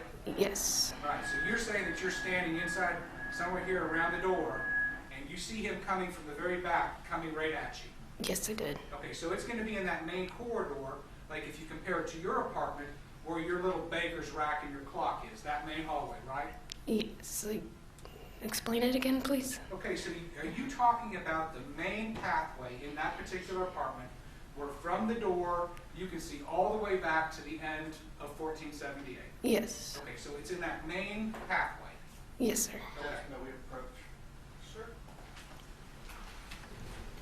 Sidebar. Very common. If you've ever been to jury duty, I haven't been on jury duty in a really long time, but I was on jury duty once, a really long time ago. A guy named James Layritz, baseball player. Man, he had a really good defense lawyer. It was for drunk driving, but the problem was the other person had alcohol too in their system. It was really interesting because I was on that case for like a month. It's the first time I ever went to jury duty, and it was a month long. Never thought it would be that long, but he got off with, I think, drinking and driving, but not at fault for death or something like that. Like, I don't think he got the manslaughter charge because of the different circumstances. So you indicated this was where Mr. Jean was standing then, and the front door where you were standing was right in front. Yes, sir. Okay, and that's when you shot him twice. Yes, sir. And when Mr. Shook came walking up this was the position he was standing in when you confirmed that that's where you shot him. He came at me saying he was standing in that position, yes. That's true, and I did not mention that, and I thank you for clarifying that. One of the things that happened in the walk from 30 feet up to here was that Mr. Jean said, hey, hey, right? Yes. Something like that. Yes, sir. You don't fault him for that, do you? Not now. No, it's his apartment. I know that now. Yeah. And so when you shot him, you indicated with Mr. Shook was standing right here, and that's where you shot him twice, right? Yes, sir. Okay. So, and this was the position Mr. Shook was standing, right? Yes, sir. Okay. Can you give us then some sort of an explanation that would satisfy the jury how then you have a bullet hole that's over in the rightmost corner of the apartment over there if this is where he's standing? That I cannot explain. I'm not an expert It in just is that. physically impossible, isn't it? I don't know that for sure. Okay. Can you explain to me, you saw the medical examiner, right? You saw his testimony about the path of the bullet? I did. All right, so that would have indicated, stand up again. Watch your step, please. Take a normal shooting position. You have a one-handed shooting position, correct? All right. Mr. Jean is a good 4 inches taller than me. In order for that bullet to have gone into him at that angle, he must have been bent over something like this, right? I don't know what he was. If you saw the trajectory that the medical examiner testified to, do you have any reason to think that the medical examiner is lying? I don't. But so your testimony is that he was standing straight up, looking you in the eye, or looking right at you when you shot him in the chest. Yes, sir, when I saw him. It's the last thing I saw. So you hold on one second. That's over in the rightmost corner of the apartment over there, if this is where he's standing. That I cannot explain. I'm not an expert It in just is that. physically impossible, isn't it? I don't know that for sure. Was where Mr. Jean was standing then, and the front door where you were standing was right in front. Yes, sir. Okay, and that's when you shot him twice. Yes, sir. And when Mr. Shook came walking up, this was the position he was standing in when you confirmed that that's where you shot him. He came at me saying he was standing in that position, yes. That's true, and I did not mention that, and I thank you for clarifying that. One of the things that happened in the walk from 30 feet up to here was that Mr. Jean said, hey, hey, right? Yes. Something like that. Yes, sir. You don't fault him for that, do you? Not now. No, it's his apartment. I know that now. Yeah. And so when you shot him, you indicated with Mr. Shook was standing right here, and that's where you shot him twice, right? Yes, sir. Okay. So, and this was the position Mr. Shook was standing, right? Yes, sir. Okay. Can you give us then some sort of an explanation that would satisfy the jury how then you have a bullet hole that's over in the right corner of the apartment over there if this is where he's standing? That I cannot explain. I'm not an expert It in just is that. physically impossible, isn't it? I don't know that for sure. Okay. Can you explain to me, you saw the medical examiner, right? You saw his testimony about the path of the bullet? I did. All right, so that would have indicated, stand up again. Watch your step, please. Take a normal shooting position. You have a one-handed shooting position, correct? All right. Mr. Jean is a good 4 inches taller than me. In order for that bullet to have gone into him at that angle, he must have been bent over something like this, right? I don't know what he was. If you saw the trajectory that the medical examiner testified to, do you have any reason to think that the medical examiner is lying? I don't. But so your testimony is that he was standing straight up, looking you in the eye, or looking right at you when you shot him in the chest. Yes, sir, when I saw him. It's the last thing I saw.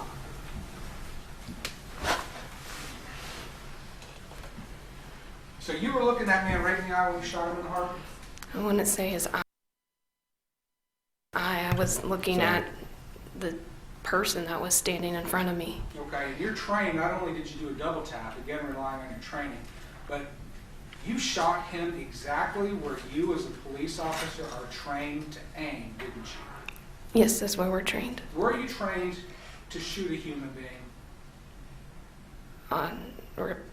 Rephrase that? Where are you trained to shoot a human being? In the center mass. That's right. And you're trained repeatedly when you qualify to shoot at an individual center mass if you wish to stop them.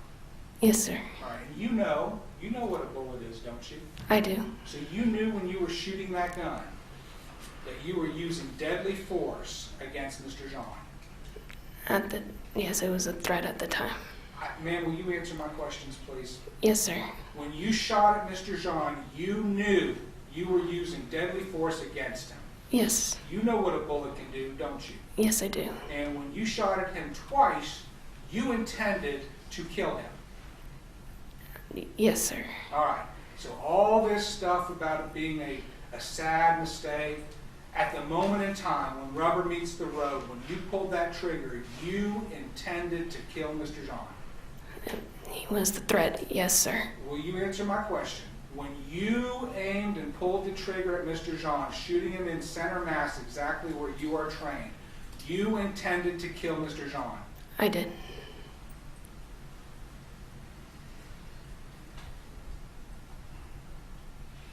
You indicated to Mr. Shook that you gave loud verbal commands, and I hope I wrote it down right, let me see your hands. Is that right? Yes, I did. Okay. And in court today, you've been somewhat soft-spoken, but I know as a police officer, you have an outside voice, don't you? I do. All right. So when you say and you give loud verbal commands, your loud verbal commands weren't like you told this jury today, were they? They were loud. I told him to let me see your hands, let me see your hands. Okay. Why don't you really tell them how a police officer gives loud verbal commands when they really want compliance? Judge, you object to relevance as to how a real police officer tells them. You said a real police officer? I can rephrase if you want. Please rephrase. As a police officer, when it really matters, how do you give a loud verbal command? In an authoritative and clear voice. You would have said, let me see your hands! Let me see your hands! Right? It would be a loud voice, That's yes. right. Not like you showed them earlier today. You would have been almost screaming that at him, wouldn't you? I didn't scream it. All right. But you're saying that that happened at the threshold of the door with the door open, right? Yes, sir. So you're actually partially in the hallway. Yes, I guess you can say that. Okay? I mean, you're not fully in the apartment, you're not fully in the hallway, you're right in the middle, right? Yes, sir. You understand that neighbors say that they can, all the neighbors that testified along that hall who are closest to Mr. Jean, Yes. the people that live, I mean, the ones that we call as witnesses are the ones who live across from him, next door to him, the closest as we could find possible of 300 people that live there, right? Yes, sir. Not one of them heard you say that. I can't tell you why. Well, it's because you didn't say it. Not true, sir. I want to talk to you now about the decision before you actually went in. So, again, I want to go over what you told Mr. Shook, okay? You said, and I'm going to use this again as the door to 1478, all right? You said it was slightly ajar and that you noticed that, right? Yes, sir. And you said that you put the key in with your right hand. You noticed the red light blinking, didn't you? No, I did not. Okay. But when you did that, the door, even though it's weighted and it's going to close on its own, pushed open a little bit, didn't you? The force of me putting the key in opened it. Okay, so that force, but you said that just from that small amount of force that you put just to put the key in and the door opening a little bit, you could hear movement inside, like shuffling or moving around. Yes. Okay. And then you said you made the decision at that point, from that perspective, I wanted, as the door began to open, I was wanting to find the threat. Yes, there was someone in my apartment. Right. And you knew that before this door had been fully open.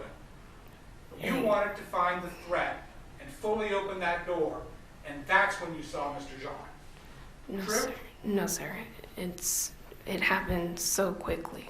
You said, I put the key in, and I hear moving around. As the door began to open, I wanted to find the threat. As the door was open fully, that's when you saw the silhouette. Yes, sir. So you knew from outside that door, with the protection of that door between you, that there was something inside that was making noise. Yes, sir. Okay.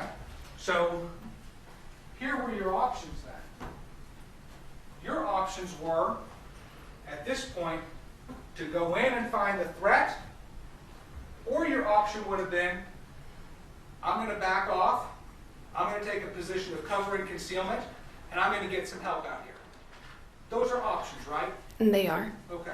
But you chose option A, which was, I'm going in to find the threat. That was the only option that went through my head. I was at home, and Ma'am, will you answer my questions? Yes, sir. You chose to go in and find the threat, even though you were in a position to have taken cover and concealment, right? No, sir. Your training, which you've told this jury several times now, that you revert to. You've told them that, right? Yes, I have. You rely on that training is what you've said. Yes, I do. That's why you pulled the gun when you pulled the gun, right? Yes, sir. That's why you keep your right hand empty. Yes, sir. That's why you backed your truck in, correct? Yes, sir. Because that's what police do, right? Yes, sir. But you're telling me at the most critical moment of the entire thing, your training just abandoned you. No, sir. No. Because your training says that when you're at this point here, for officer safety, to maximize your safety, do not go inside that apartment. On a call. Ma'am, your general orders indicate that you are on duty 24/7. They do. And you know that that training is designed for your safety, first and foremost. Yes, sir. And that's not only what your orders are, that's how you guys are trained. Yes, sir. So for your safety, you should have taken a position of cover and concealment and got help. And instead you decided to go in. Yes, I did go in. You had a police radio on you, didn't you? I did. Did it work? It did. You live 2 blocks away from police headquarters? Yes, sir. You know that when you call out as a police officer, the number one thing for every other police officer is to come and help you if you say that you need help. Yes, sir. You know that the response time on this call was about 2 minutes and bodies were at the apartment. Yes, sir. So you could have taken a position of cover and concealment. You could have called for help on your radio, and you could have had the cavalry there in 2 minutes. I could have. You could have had SWAT mobilized. They could have. You could have had K-9 mobilized. They could have also. Right. And had you done any one of those things, Mr. Jean will probably be alive today. Right? Yes, sir. Nevertheless, you wanted to go in and find the threat, and that's exactly what you did, right? I did that. And even after you opened the door,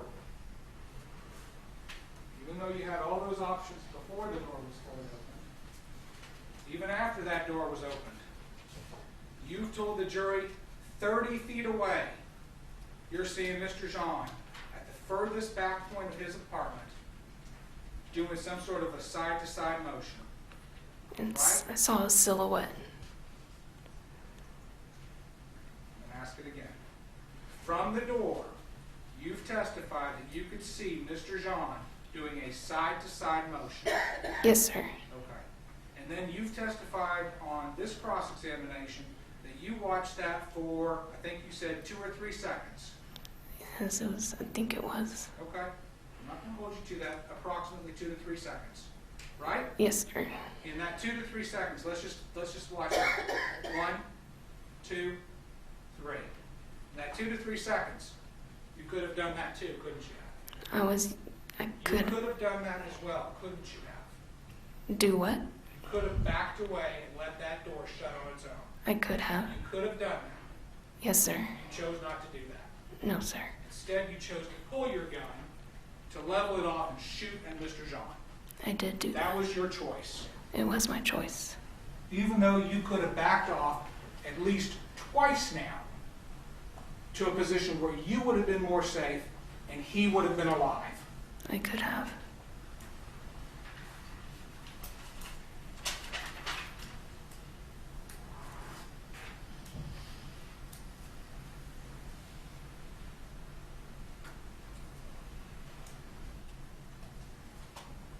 So you indicated, Ms. Guyger, that your conversation with Mr. Rivera that particular evening was innocuous, of no consequence, it was just banter.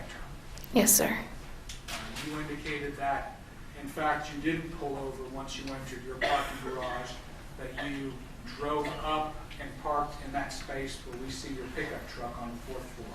I did not pull over. Let me just ask the question again because I just want to make sure I understand it. Are you telling this jury that when you entered the parking garage, you drove all the way from the gate up to the 4th floor, backed in just as we see your pickup truck? I did. Okay, without making any kind of stops in between? No.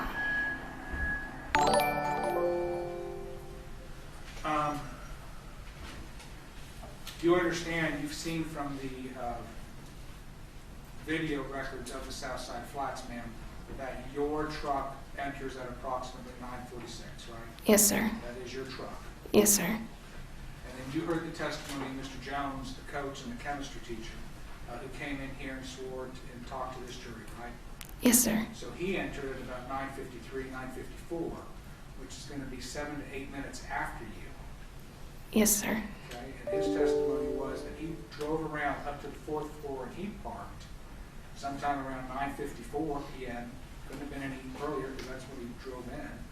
And that he parked and that he saw you coming around the corner driving in such a way that made him take notice of your white truck.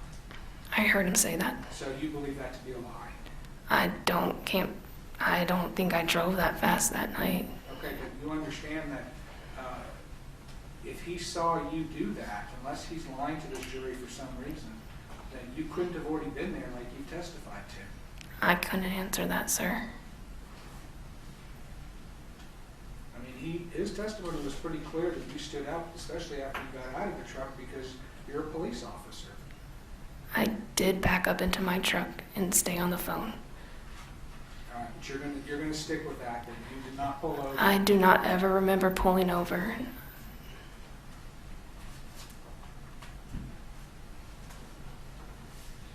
You said that another thing in this conversation that you were having, Mr. Rivera, because it was a rather long one, right? 16 minutes and 44 seconds. It was a pretty good conversation. Yes, it was. Y'all were talking about, the arrest that had happened that he was part of, but the part, I guess, after he had left is what you all were talking about for that period of time? Yes, sir. And you said that another subject of conversation was about the Boy Scout meeting that he had to attend, right? Yes, sir. But y'all had already talked about that over text, so why would you have been talking about that again? Texting's texting, but you can get more through talking. If this was just innocent banter, Ms. Guyger, if this was just flirtatious back and forth, then why does Mr. Rivera, Officer Rivera, check in with you twice, saying something like, "Are you still there?" Why would he do that if there wasn't some plan for later that evening? I couldn't answer that. Okay, well, maybe you can answer this then. If there was no plan for later that evening, why would you have the need to tell Officer Rivera that you were just leaving? I don't know. It's how I just texted him I was leaving, but... Why? Why would you do that unless you were letting him know, okay, I'm done work now? It's what I did that night. I can't tell you what reasoning it was a year ago. Unless you were planning on coordinating schedules, why would it have even crossed your mind to let him know that you were leaving? I don't know. I just texted him I was leaving. And it's just a coincidence that within the couple of minutes of you sending him a text letting him know that you're leaving, you also sent him a Snapchat image, which we don't have, with the text phrase, "want to touch." I did do that. So that's just a coincidence. It's what happened that night. What was that image? I couldn't tell you. Was it an image of you or something else? I honestly could Come not on, tell you. you know what the hell that Talk is. a little bit about You that don't too, know because you indicated to this jury that it was because of some morality on your part that you discontinued the sexual relationship with Mr. Rivera. Yes. And that has to do with the fact that he's married and has kids. This was bothering you, right? Yes, it was. But your morality doesn't seem to be affected at all by sending him naked pictures of you, right? No, I did do that. You did that a lot. I did. and he would sometimes tell you in the kind of poses he wanted you to send, right? Yes, he did. And you would send him those pictures, right? Yes, he did. And it was back and forth. You would tell him to send you pictures of his anatomy. I did. And y'all had special words for his anatomy too, didn't you? I did. Yeah. And you would repeatedly ask him to send those pictures to you, even up to and including that particular night. I did. So your morality, your moral code, I guess out of respect to Mr. Rivera's wife and his kids, puts sex off limits, but anything else is fair game. I did do that. All right, so it's your testimony that even though there was no intent for you and Mr. Rivera to meet up that night, you were nevertheless not going to just go home and crash. You were going to go work out. The normal habit I was. Ask it again. Was it your plan to go home and work out? Yes, it was. So your plan was after your shift, you were going to go home. I guess you were going to change, and then where is it that you work out? At the 24-hour fitness. And is that within walking distance, or is that a good drive away? It's a drive. It's downtown Dallas. Okay. So your plans were So this is just like, I was just thinking too, really quickly, how the defense built her up kind of, and her life. And I didn't hear the whole thing, but the brothers and the military and all this stuff, this is where, the defense, the prosecutor is breaking her down, breaking all the good person, good to do, the morality thing, and the thing with her messing and messaging a guy that's married and has kids, and even up until the night, has all to do with breaking it back down from what the defense was doing, I believe.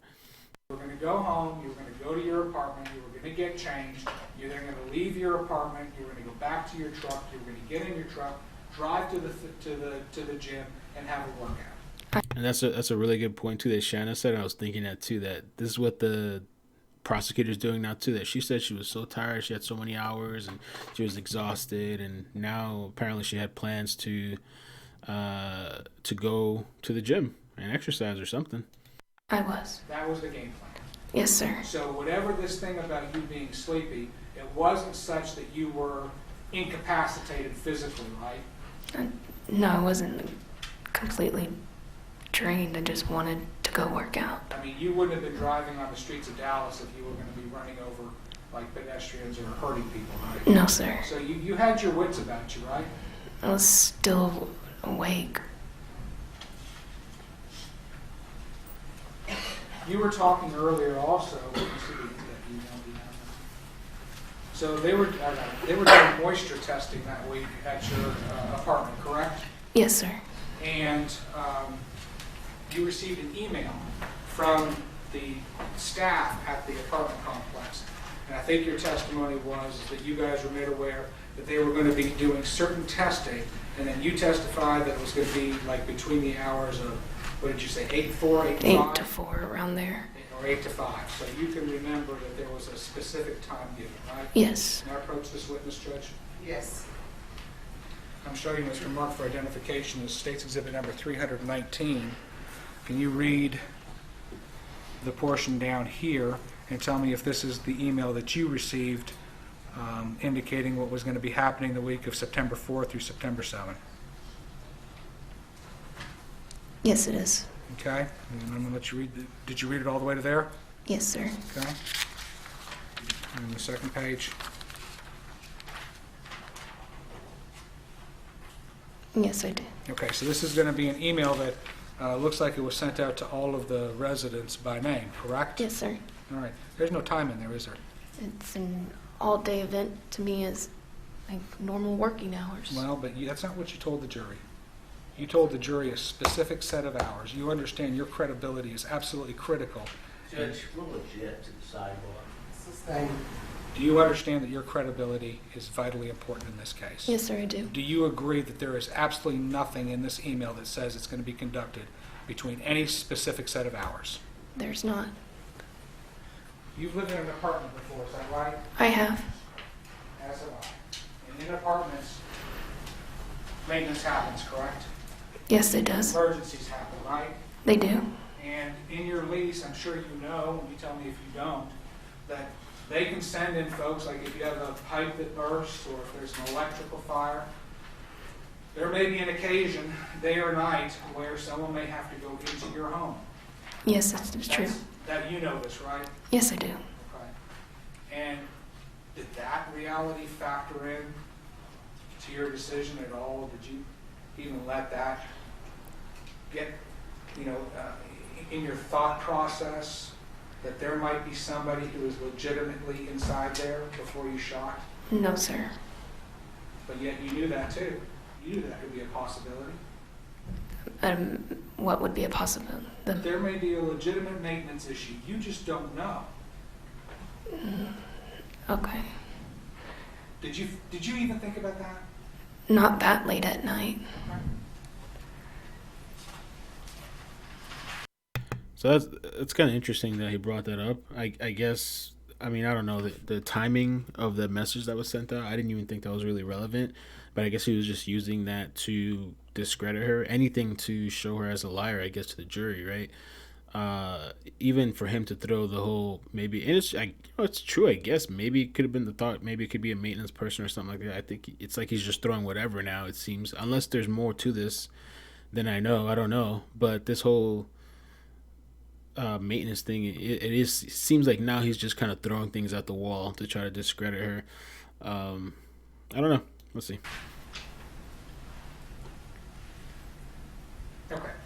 Oh, she removed her dog. Testimony with Mr. Shook indicated that you were concerned about some of the crime because you do a lot of background research, right? Yes, sir. And you had been concerned about some of the stuff that was going on at the Southside Flats, right? Yes, sir. That would be an additional reason, though, for you to be even more vigilant and observant, correct? You could say that. I mean, Ms. Guyger, are you aware that you've got over 3,250 training hours?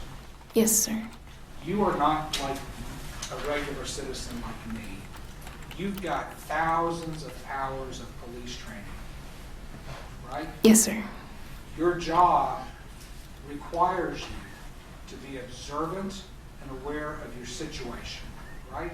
It does. And as a matter of fact, your job with CRT, the interview position, the only reason why you could be there is because you showed an acumen and a skill for things like observation and situational awareness.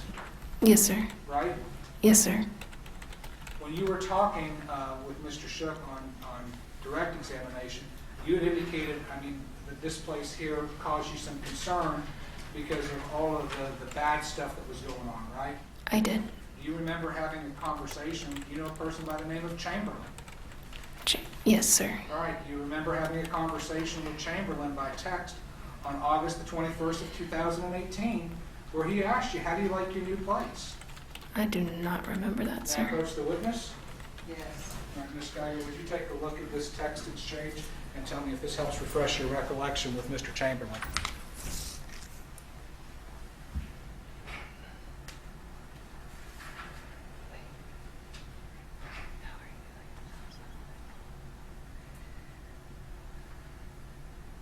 Gotta pay attention to what they're saying. I probably missed some stuff. I don't remember ever sending it, but I did send it. Okay.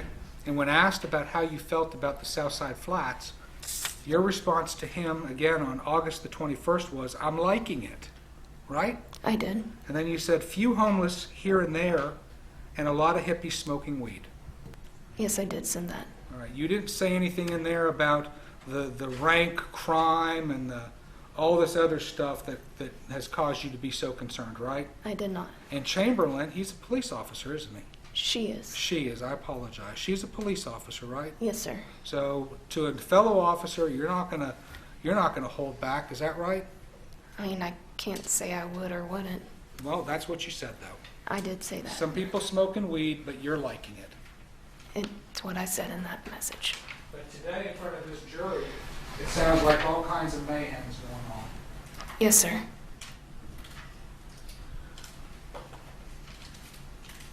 I kind of missed this part. I'm trying to see what's going on here with this.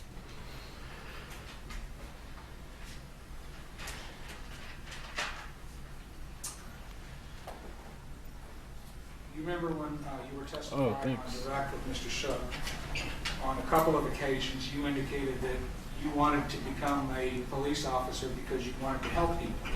Yes, sir. And then a second time, you took the opportunity to tell Mr. Shook that becoming a police officer was important because you could help people, right? Yes.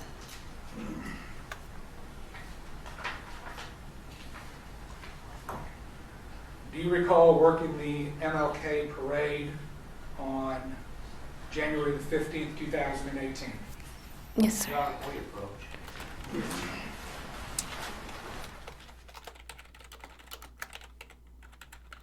They're doing a sidebar. Thank you, Catherine, for the Patreon. I just saw you there. I saw you sent some messages. I was kind of looking at it now. Appreciate that. Thank you for the support. You're awesome. You're amazing. Amazing. I honestly missed that whole damn thing, man. What was going on right now. I might have to go back to this later. I don't want to take everybody back through it. They're at the sidebar now. I am getting kind of tired, but this is almost over. At the end of this, we'll get off, and then I think I'm going to start trying to put together some videos from this. There's a lot of interesting stuff. I mean, some weak arguments. The prosecutor did good. I mean, the CPR stuff I thought he brought up was really good. The training was pretty good. The whole thing with the maintenance, I thought that was pretty weak. That was a weak argument. I think he's just trying to do whatever to try to discredit her. Oh, Spicy, you're on there too. Thank you. I appreciate you. I forgot you're on there, Spicy. Right? I think you're on there. Yeah, I saw you. Thank you, Spicy. Thank you for the Patreon. You know they already demonetized this video too. I saw it when I zoomed out. But damn, man. I mean, I haven't seen the trials, the daily trials, because they're like 8 hours long. But this is really good to see her testimony. I mean, I don't know, man. It's going to be tough because, you know, we can't see the jury's face. A lot of time when those people, the lawyers and stuff like that, they're looking at the jury's face to see their reactions. So I have no idea. I wonder what's the makeup of the jury too, demographic wise. You know, I have no idea. I mean, let me see what I have here so far. I mean, I did a couple of timestamps where she's crying, where the prosecutor takes a stand. The text messages that she messaged this guy, her partner or whatever, I think the married guy, messaged him 2 days after she killed both of them to have sex, drunk sex, and text messages, which, I mean, really, does that have to do much with the case? I think it's more of just discrediting her. Because you can make the argument for the drunk sex as her trying to escape the trauma of what happened. But I think it's just more to try to discredit her. Okay, here we go. We're back. The CPR thing to me was one of the most damning things, I think. The other thing too is the trajectory. I can't even say that. Trajectory.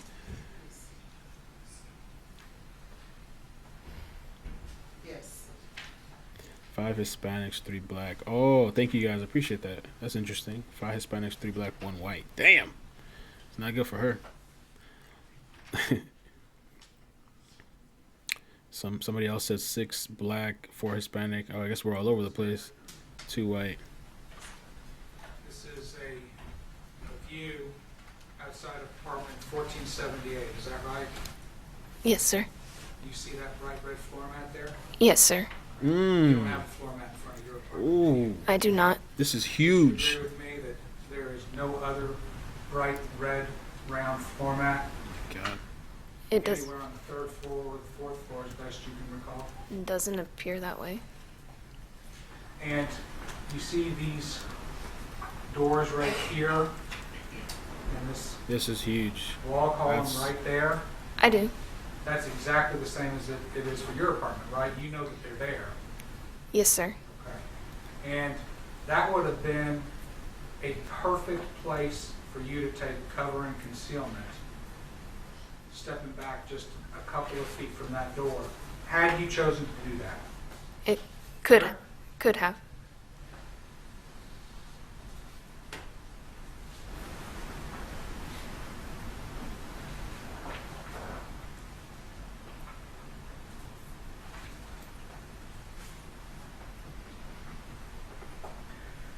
Let's just see, I think that I want to just ask you a couple of questions about the charge. You don't have any dispute that everything that we've talked about today occurred on September the 6th, 2018, right? It did occur. On September the 6th, 2018? Yes, sir. And that this entire event happened in Dallas County, Texas? It did happen in Dallas. You are Amber Guyger. I am Amber Guyger. The victim in this case, the complainant in this case is Botham Jean, right? Yes, he is. And you shot and killed Mr. Jean with your gun. I did. Right? I did. And that your gun is a firearm, is that right? Yes, it is. And you've already testified previous to now that it was your intent to do exactly that. Yes, it was. You've attended de-escalation training, haven't you? Yes, sir, I have. Matter of fact, you attended de-escalation training in April, just a few months before this particular event, didn't you? I don't remember when the last time I did. You want me to show you, or do you believe me? You can show me.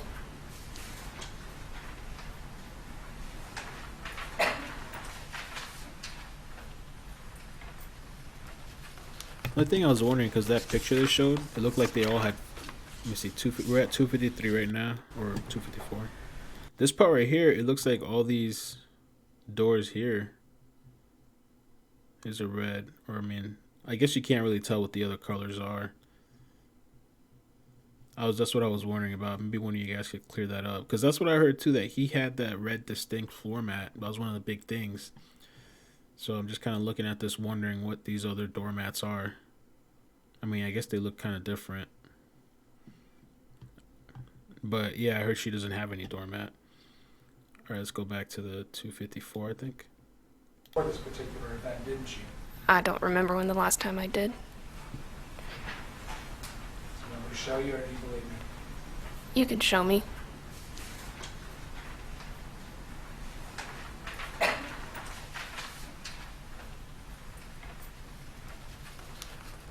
Okay. Did you? Yes, sir.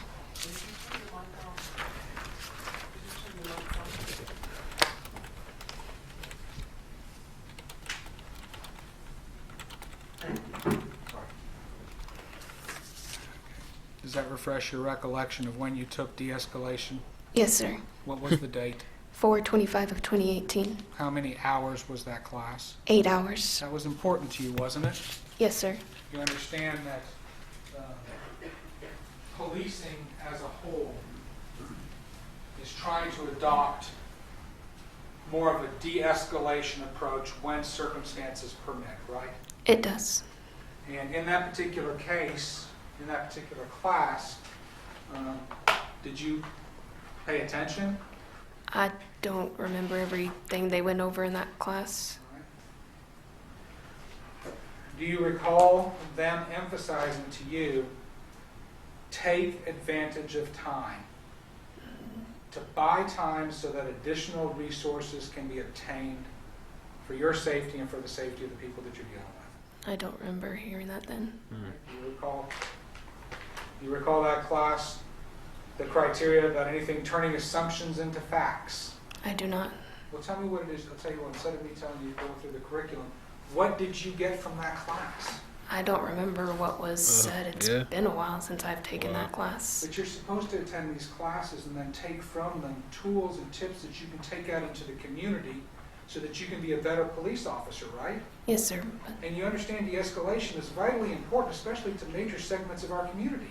I do, sir. So what did you take from that class? I can't remember back then. It's been over a year. Did you change any of the way in which you did business before, after taking that class? No, I could still think then it would be easier to remember, not now. On September the 6th, 2018, Ms. Guyger, were you in good health? Yeah, would say so. Yes, sir. Okay, you worked out, you kept yourself in good physical shape. Is that fair to say? Yes, sir. You weren't feeling ill that particular day? Just normal. All right. Your vision. You have good vision, don't you? Yes, sir. You had the LASIK procedure done, didn't you? I did. And that actually made your eyes, was it better than 20/20? I don't know what it is. Okay. But you got no vision issues? No, I don't think so. Your hearing is good? Yes, sir. Your ability to smell okay? Yes, sir. You had lived in Southside Flats for a little less than 2 months when the shooting happened, right? Yes, sir. And you testified on direct that the way that you came into your apartment every day was going down that main hallway by the elevator, correct? Yes, sir.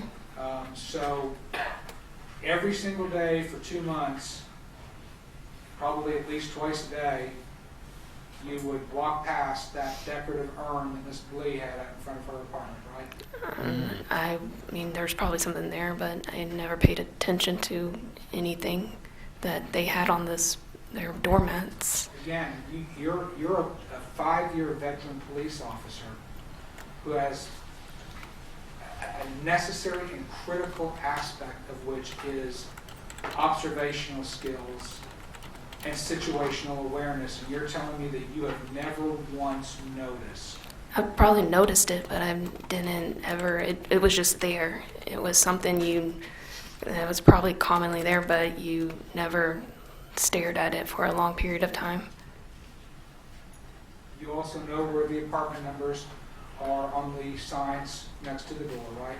In the top left. Right. I mean, it's not like you're a first-time person coming in. You know, and you knew on September the 6th, 2018, exactly where apartment numbers are located on the signpost. Yes, sir. All right.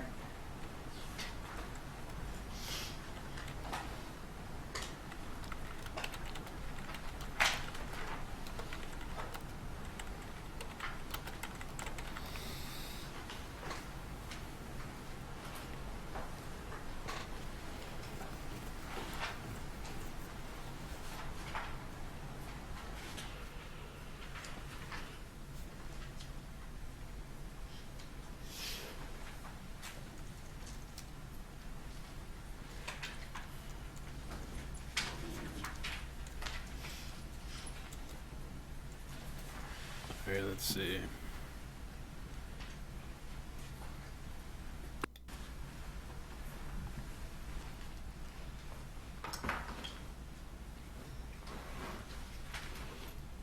I wonder if they have like one of those big television cameras pointed at her. It's gotta be kind of awkward. Your heavy vest and your lunch pail was put down next to Mr. Jean. Yes, sir. Okay, hold on. Ms. This is kind of Guyger, you important. see, I'm going through the backpack that you had on September the 6th. Is that accurate? Yes, sir. Ma'am, are the contents of this backpack as they exist in this courtroom right now going to be the contents that existed on September the 6th, 2018? Yes, sir. So inside your backpack, which you took all the way into apartment 1478, right? Yes, sir. And do you recall that this backpack and your heavy vest and your lunch pail was put down next to Mr. Jean? Yes, sir. So you had this right within arm's reach in that 5 minutes of time when you could have been giving him your full attention. Yes, sir. Inside this backpack, you've got something called combat gauze, right? Yes, yes, sir. This is for treating a person who has been injured, isn't that correct? Yes, sir. And it says on there, for temporary external use to control traumatic bleeding. Yes, sir. Would you agree that Mr. Jean was bleeding horribly from the gunshot wound that you put into his chest? I don't recall much blood, sir. Your heavy vest and your lunch pail was put down next to I want to take that back one more second just to hear that again. That this was one of the big points I think he made too. Mr. Jean. Yes, sir. So you had this right within arm's reach in that 5 minutes of time when you could have been giving him your full attention. Yes, sir. Inside this backpack, you've got something called combat gauze, right? Yes, yes, sir. This is for treating a person who has been injured, isn't that correct? Yes, sir. And it says on there, for temporary external use to control traumatic bleeding. Yes, sir. Would you agree that Mr. Jean was bleeding horribly from the gunshot wound that you put into his chest? I don't recall much blood, sir. You were able to tell the responding officers exactly where the bullet wound is. How would you have known that had you not looked? What do you mean? Like, I knew he was shot somewhere. You told them exactly where he was shot. Top left. Right. Oh shoot! Oh my god! Sorry about that. It's a Luckily, I actually timestamped it. Indicated that you were concerned about some of the crime because you do a lot of background research, right? Yes, sir. And you had been concerned about some of the stuff that was going on at the Southside Flats, right? Yes, sir. That would be an additional minutes of time when you could have been giving him your full attention. Yes, sir. Sorry about that. Inside this backpack, you've got something called combat gauze, right? Yes, yes, sir. This is for treating a person who has been injured, isn't that correct?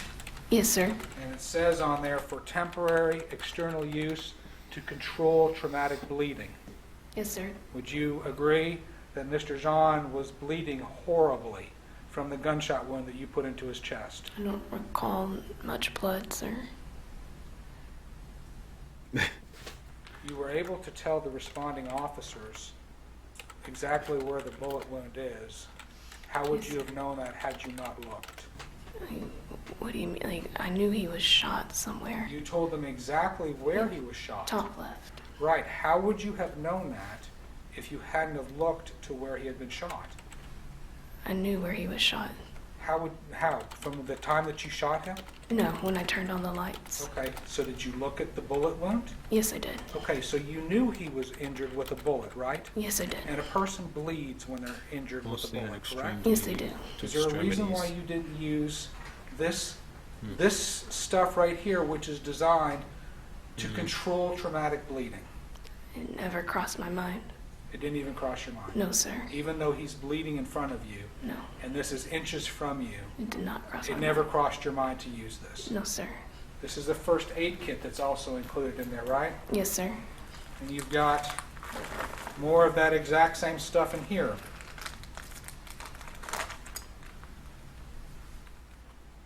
Hemostat gauze dressing for bleeding control. Yes, sir. That's also unopened, isn't it? Yes, sir. Hemostat gauze So- dressing. What's that?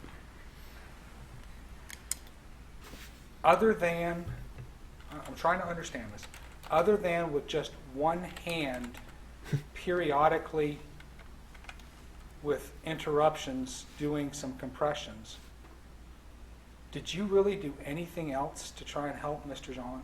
The sternum rub. Oh my god. Oh, look how he walks away too. The sternum thing is pretty horrible. I guess she didn't know what she was doing. That's what she claims. I would have never thought, and I've only done I only took CPR class once, that a sternum rub would be appropriate in that kind of situation.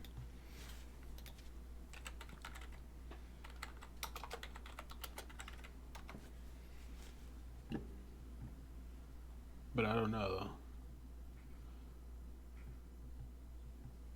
Yeah, it's like somebody else was saying. It's usually for overdose. My sister OD'd a week ago. The paramedics brought her back to life with Narcan and a sternum rub. Thank you for your time, Mr. Guyger. Thank you, sir. It involves rubbing the knuckles while applying direct Remember when pressure. you were walking there? Go ahead. When you were walking down that hall, on your way to the apartment, what was your state of mind? What were you feeling?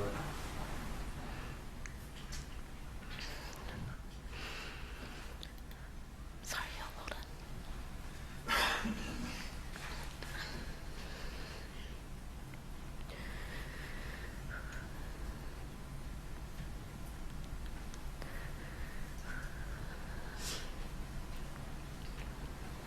I was calm. I was relaxed. Were you paying attention to mats, things, or doors, anything like that? I was just going home, so all I wanted to do was go home.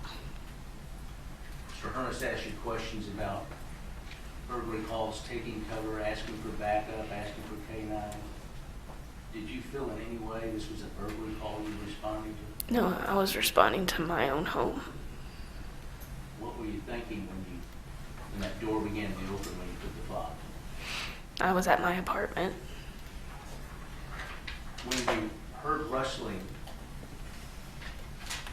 inside as that door opened, did you stop and wait outside and think about what you were hearing? No, I went in. How quickly was that happening?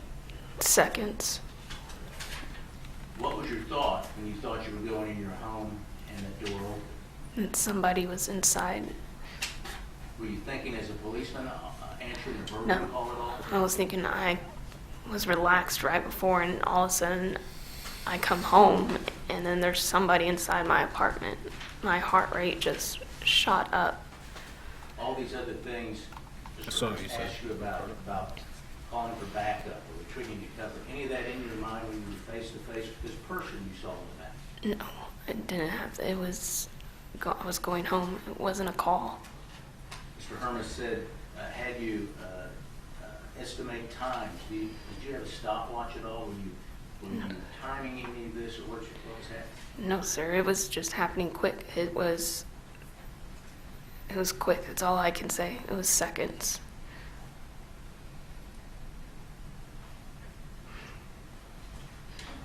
And when you saw this figure, this person advancing toward you,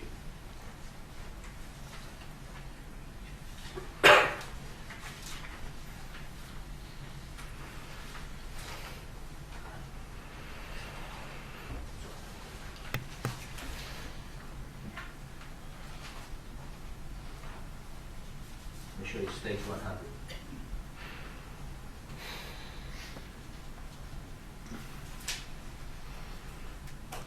We see this counter, this area here, correct? Yes, sir. Okay. Where was this person when you made the decision to shoot? Right in front of the armrest of the couch, but in front of the counter still. Somewhere in this area. Yes, sir.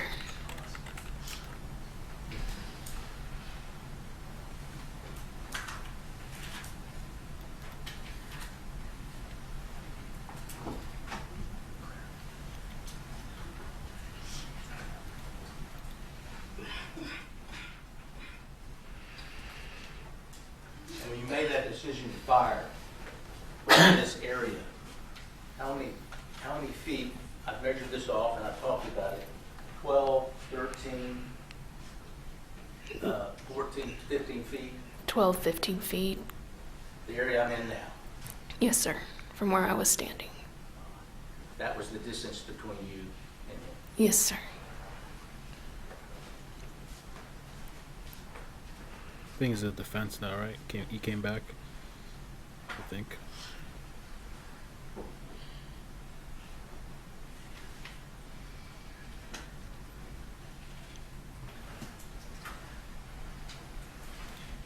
Pretty tired. You talked on direct, Mr. Hermes asked you questions about the tone of voice you said when you said, let me show your hand. Let me see your hands. Yes, sir, I did. The volume that you used when we demonstrated, is that the volume you used? That he used? That you used? Yes, sir. It was clear and precise. You've heard the state's allegation that you're just lying about that you said no. I did. But I said I know what I did and what I said that night. And I did say, let me see your hands, let me see your hands. Was he sitting on the couch at all? No, never saw him sitting on the couch. Was he moving? Was he just standing? What was he doing when you fired the shot? He was just moving, advanced towards me whenever I shot the first two shots where he ended up falling down. And why did you shoot? Because I was scared that he was going to come at me and kill me. That was your reason? Yes, sir. I was scared. And I thought he was advancing towards me. He had a weapon. And then when you found out you shot an innocent man, what did you think? Everything changed. Judge, I'm going to object. This is cumulative.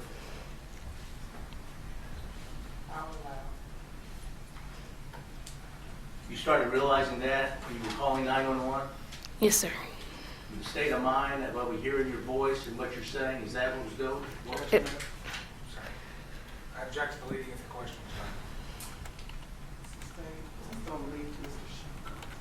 Can you describe your state of mind as you were on that 911? My mind was racing. I didn't know where I was at.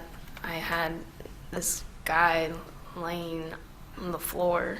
I wanted paramedics. It was so much processing through my mind. would never want anybody to ever have to go through or even imagine going through what I felt that night. Just, you can't think you forget so much now. Did you in any way think you were having to give your full story as you're on the 911 with the 911 operator? No, I just wanted someone help. I just wanted someone there as quickly as they could get there. Why did you leave to go find those officers? Because I could hear them, but it just felt like they were taking forever. And I just wanted to go out there and just let them know where I was at instead of searching for me. Why did you want their help? To get Mr. John to the hospital. I'll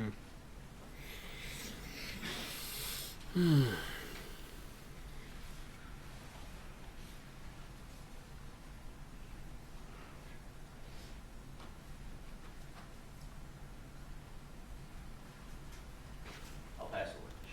Ms. Guyger, did you? Before we resume your cross-examination, we're going to take our lunch break. We'll start back at the end. 2 minutes after 1. All right. So that's it. So is it gonna be more? I guess this is not. Let me see. I mean, I know it's over already, but 320 might add. this was day 5. So maybe they're gonna continue this on Monday. So I need to be paying attention to this on Monday. Maybe I can listen to it at work. Because they had one today, day 6. I'm assuming Amber's gonna be there on Monday. All right, man. I'm super tired. What do you guys think were the best arguments before I get off of here? I should be sleeping already by now. To me, I thought the CPR was good. That she didn't perform CPR. She didn't really do anything to try to revive him. All she did was use a sternum rub, which was kind of ridiculous. At one point, she claimed she did CPR. I mean, not CPR, compressions with one hand, which was ridiculous to me. Why would you? I don't know. That's one of the most basic things, is to use 2 hands on an adult. The messaging, sending messages to the guy that was married with kids and stuff like that. That's just to discredit her. I don't, which is fine. I mean, I expect them to do that. It's what they should do. But does it help the case at all? I don't know. Maybe the jury helps them. What else did I write here? The trajectory of the bullet was weird. The second shot or whatever, the one that they said was like up to the right, and he's taller than her. I don't know. Does that make sense? He's taller than her. I'm not sure. I don't know how that works. I'm gonna have to do some research on that.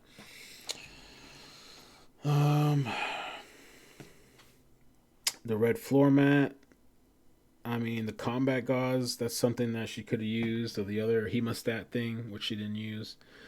The fact that she was texting the guy during the 911 call. She said that she was texting her partner, which I can kind of understand that she's texting her partner. She's freaking out, but I mean, it's a damn good argument they can use against her for not.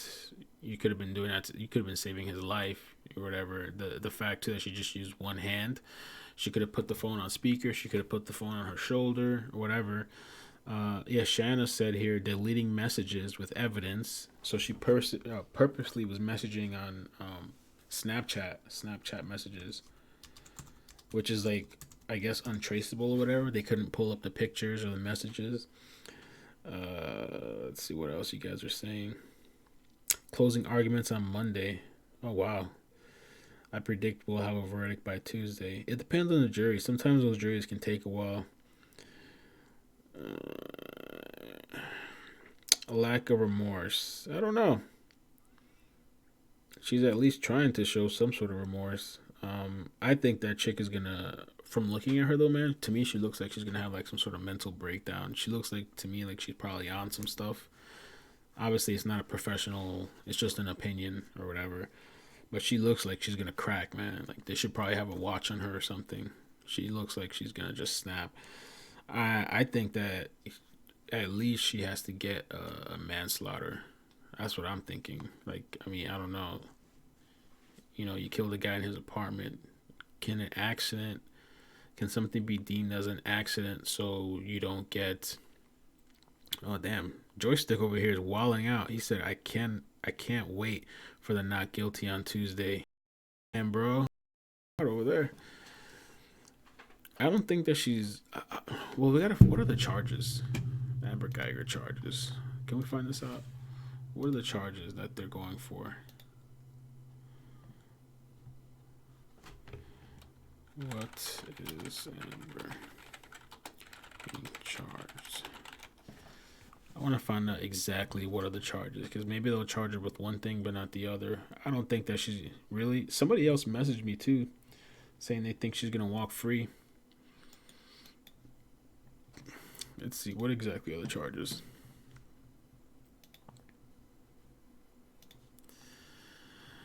A lesser charge could be included in the jury instructions. Application detected.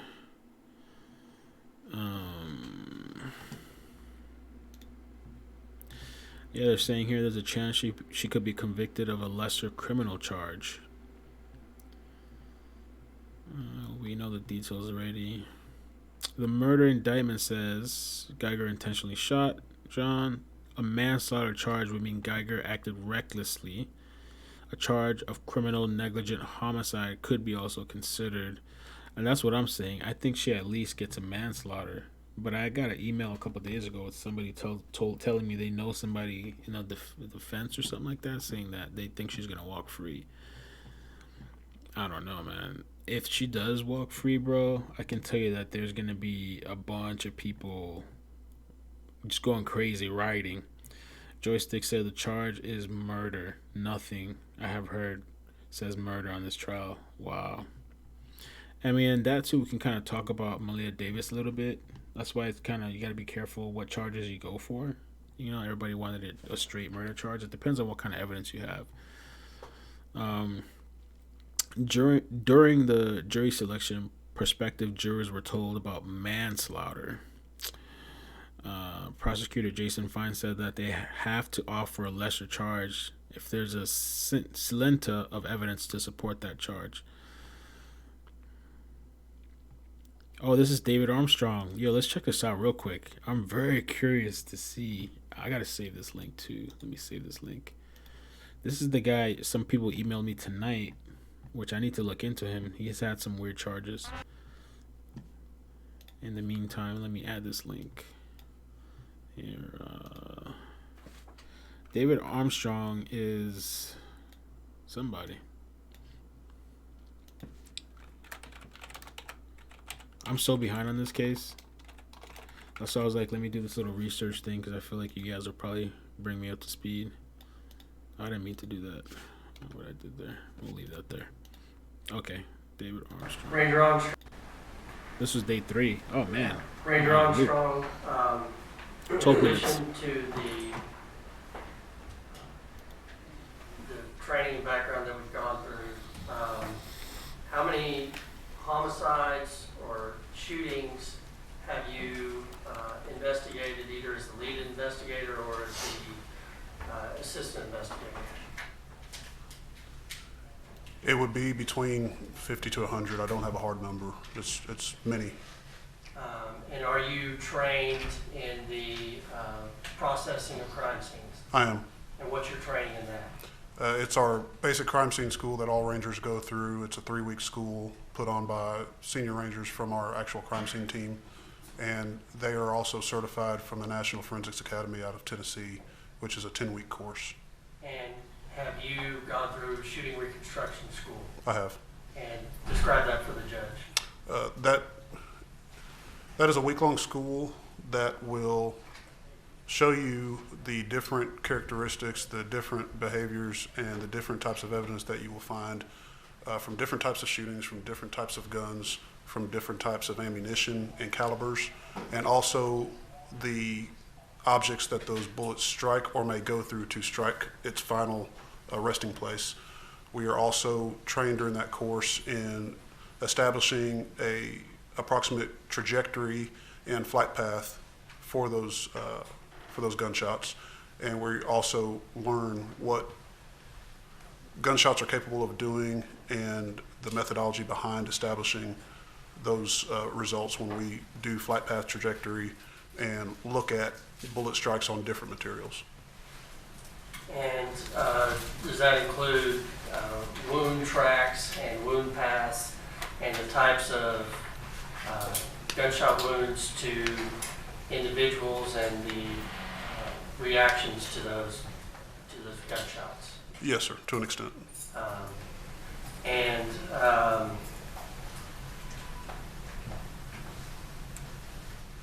With regard to, did you make conclusions as to where you believed the complaining witness was standing or was located in the apartment when he was shot? Yes, I did.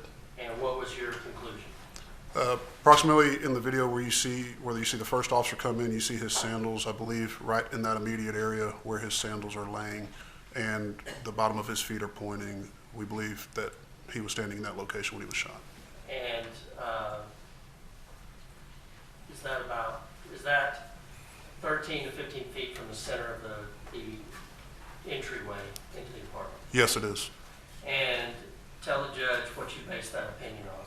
I based that opinion on Ranger Michael Adcock used our Leica scanner, which is a laser device that is used to measure those trajectories.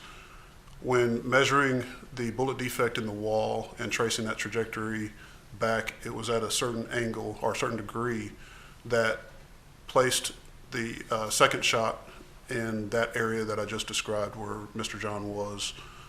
Also, the first bullet was in the first gunshot was also in that approximate area when Ranger Adcock measured those trajectories. And do you also take into account the totality of the evidence that you find at the scene, the location of blood, the location of the body on the body cams, the location of the casings, all the physical evidence? Absolutely. And the results of the autopsy? Yes. And based on that, your opinion is, and based on your training and experience, that the evidence and the Leica scan shows that supports your opinion that Mr. John, the complaining witness, was standing 13 to 15 feet from the doorway when he was shot? Yes, that's correct. With regard to your training and experience,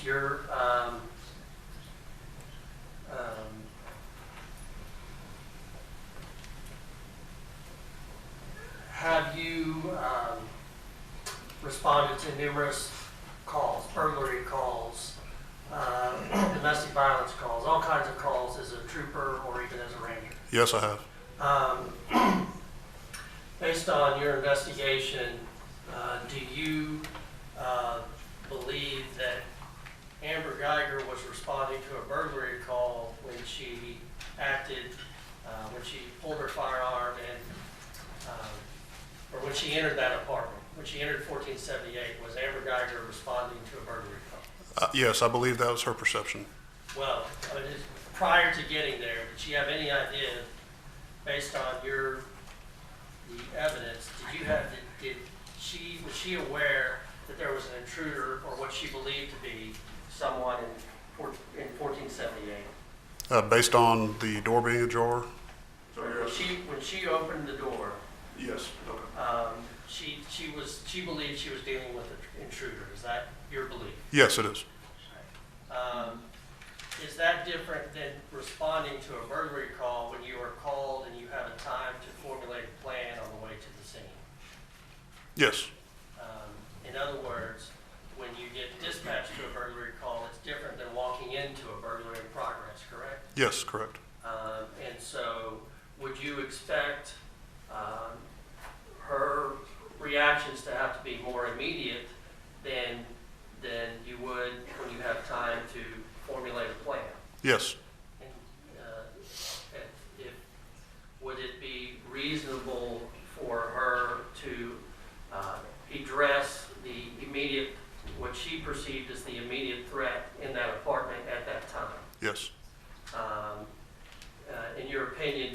have the luxury of time to call for cover or find concealment?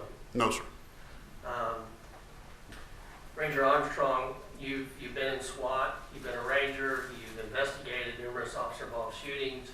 Can you describe, based on your training and your experience, your personal experience as well, and your investigative experience, what physical sensations you're experiencing and you've seen other officers experience when involved in a tense, rapidly evolving encounter with the suspect?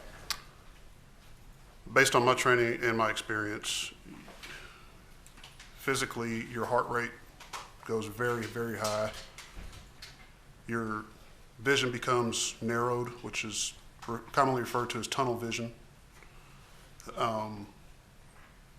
You begin to think very, very quickly, and because your vision is narrowing, you begin to concentrate on what you believe your threat is. You narrowly concentrate on that threat. And that's due to blood rushing to the major organs of the body, because your body's saying that I need to do this right now, which is either fight or flight. And is that, that's based on the schools you've gone to, as well as your personal experience, as well as interviewing officers that have been in these same situations? Yes, sir.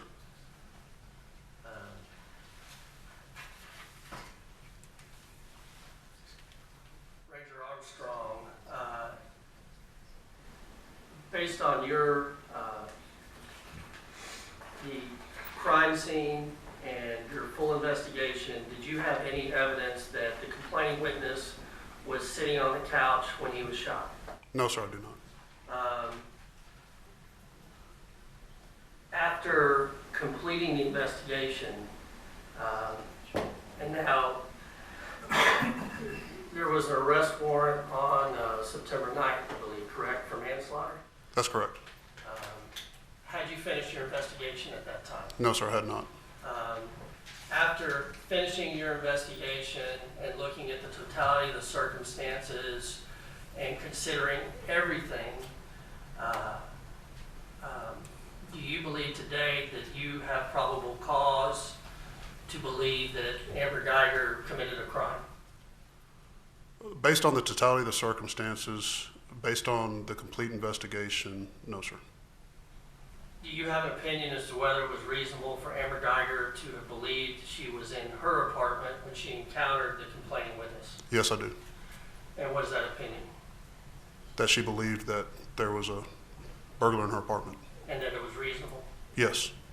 And do you have an opinion as to whether it was reasonable for Amber Guyger to perceive, based on the facts and circumstances, that from her standpoint, that the complaining witness was an intruder in her apartment? Yes, sir.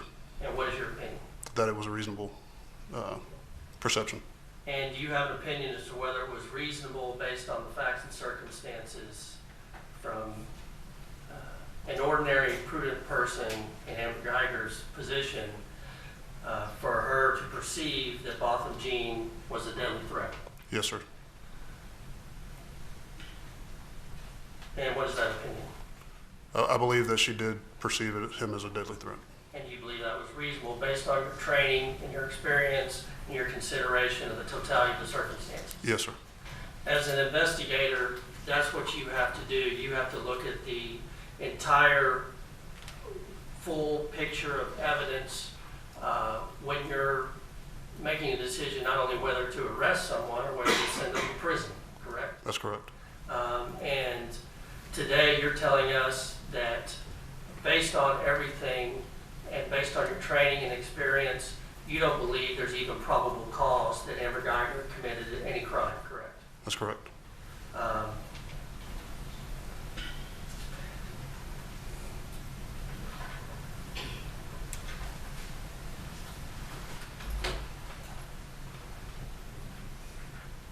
And do you have an opinion as to whether Amber Guyger was reckless or criminally negligent when she parked on the 4th floor, when she walked to apartment 1478, when she entered apartment 1478, and when she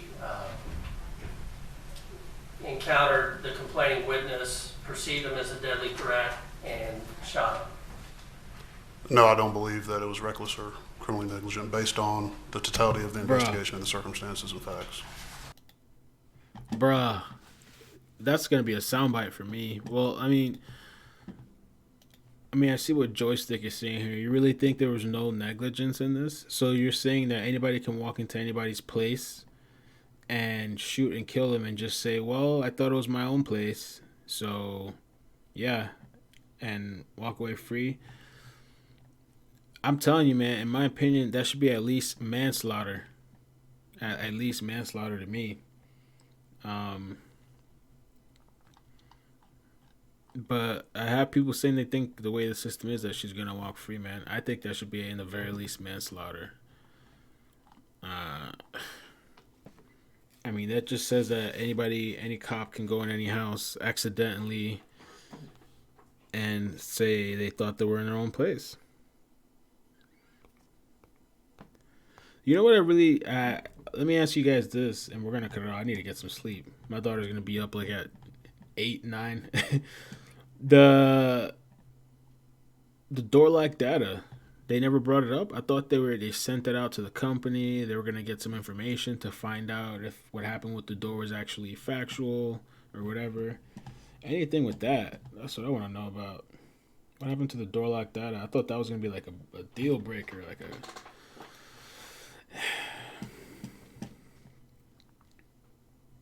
Oh, let me read to you something else to this email. I'm going to keep it on this side.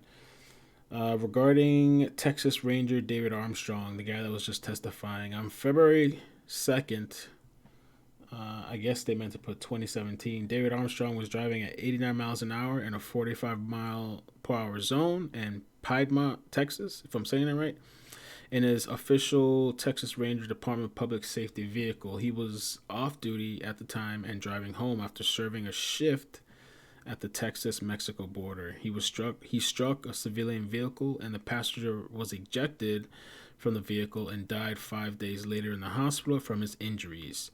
Normally, a local law enforcement officers would investigate this accident, and the off-duty Armstrong would have been charged with vehicular homicide at minimum.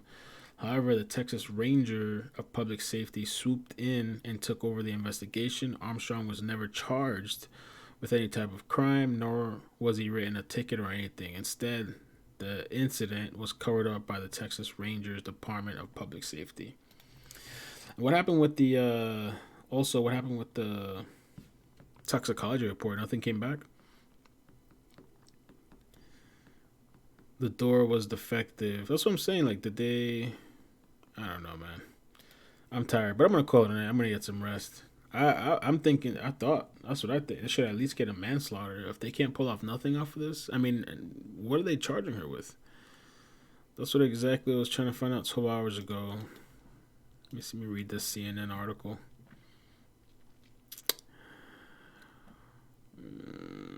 On the eve of what would have been Botham Jean's 28th birthday. Oh, man.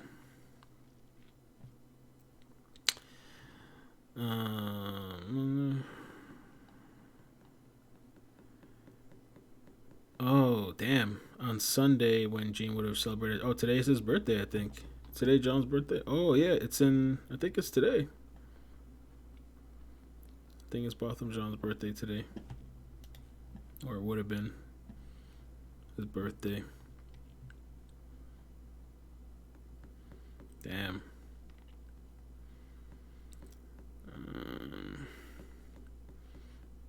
So yeah, that's the question, man. I mean, if we set emotions aside, is there enough to charge her with something? And that's what I'm saying. Like, I think they should have enough for manslaughter. Because the thing is, I guess you have to prove whether she really felt threatened. Was she really defending herself? You know? Did she feel her life was threatened, but at the same time, she was going into somebody else's apartment? I guess that's what makes it tricky. She was going into somebody else's apartment, but he's unarmed. You shot a man, you killed him based on your own mistakes or whatever you want to call it. I mean, damn, that should at least warrant a manslaughter. Right? I mean, what's the definition? Manslaughter definition. Manslaughter is a common law legal term for homicide considered by law as less culpable than murder. The distinction between murder and manslaughter is sometimes said to have first been made by ancient blah blah blah blah. The definition of manslaughter differs among legal jurisdictions. Oh, over here. I should have just read this. Manslaughter. Oh, damn. Loud. The crime of killing a human being without malice, aforethought, or otherwise in circumstances not amounting to murder. What is considered manslaughter? Involves the killing of another person, but it's distinct from the crime of murder. Manslaughter is an unlawful killing that doesn't involve malice, intent, or seriously. I mean, I don't know. Doesn't that qualify?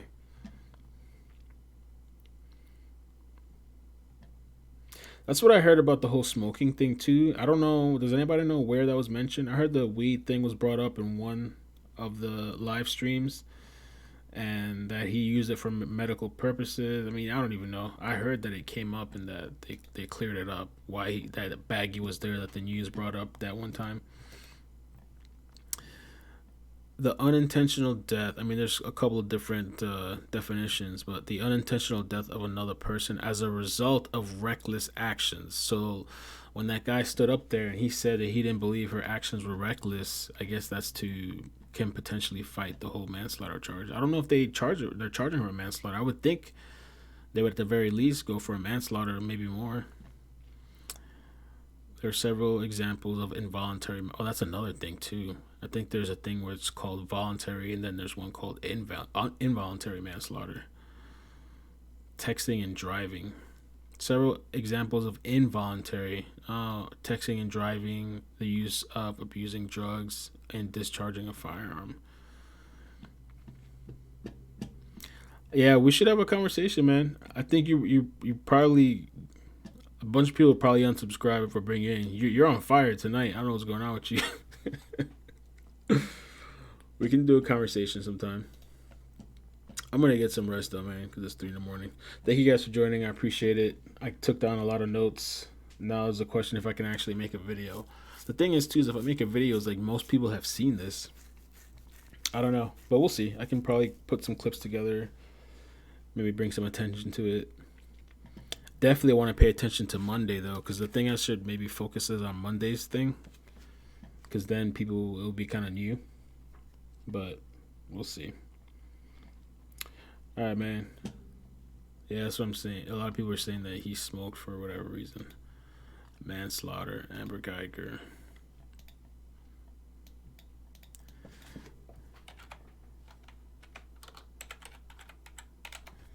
Amber Guyger charges. Yeah, I don't know. Yeah, man, thank you guys. Appreciate it. Have a good night. Let me get 3 hours of sleep. Peace.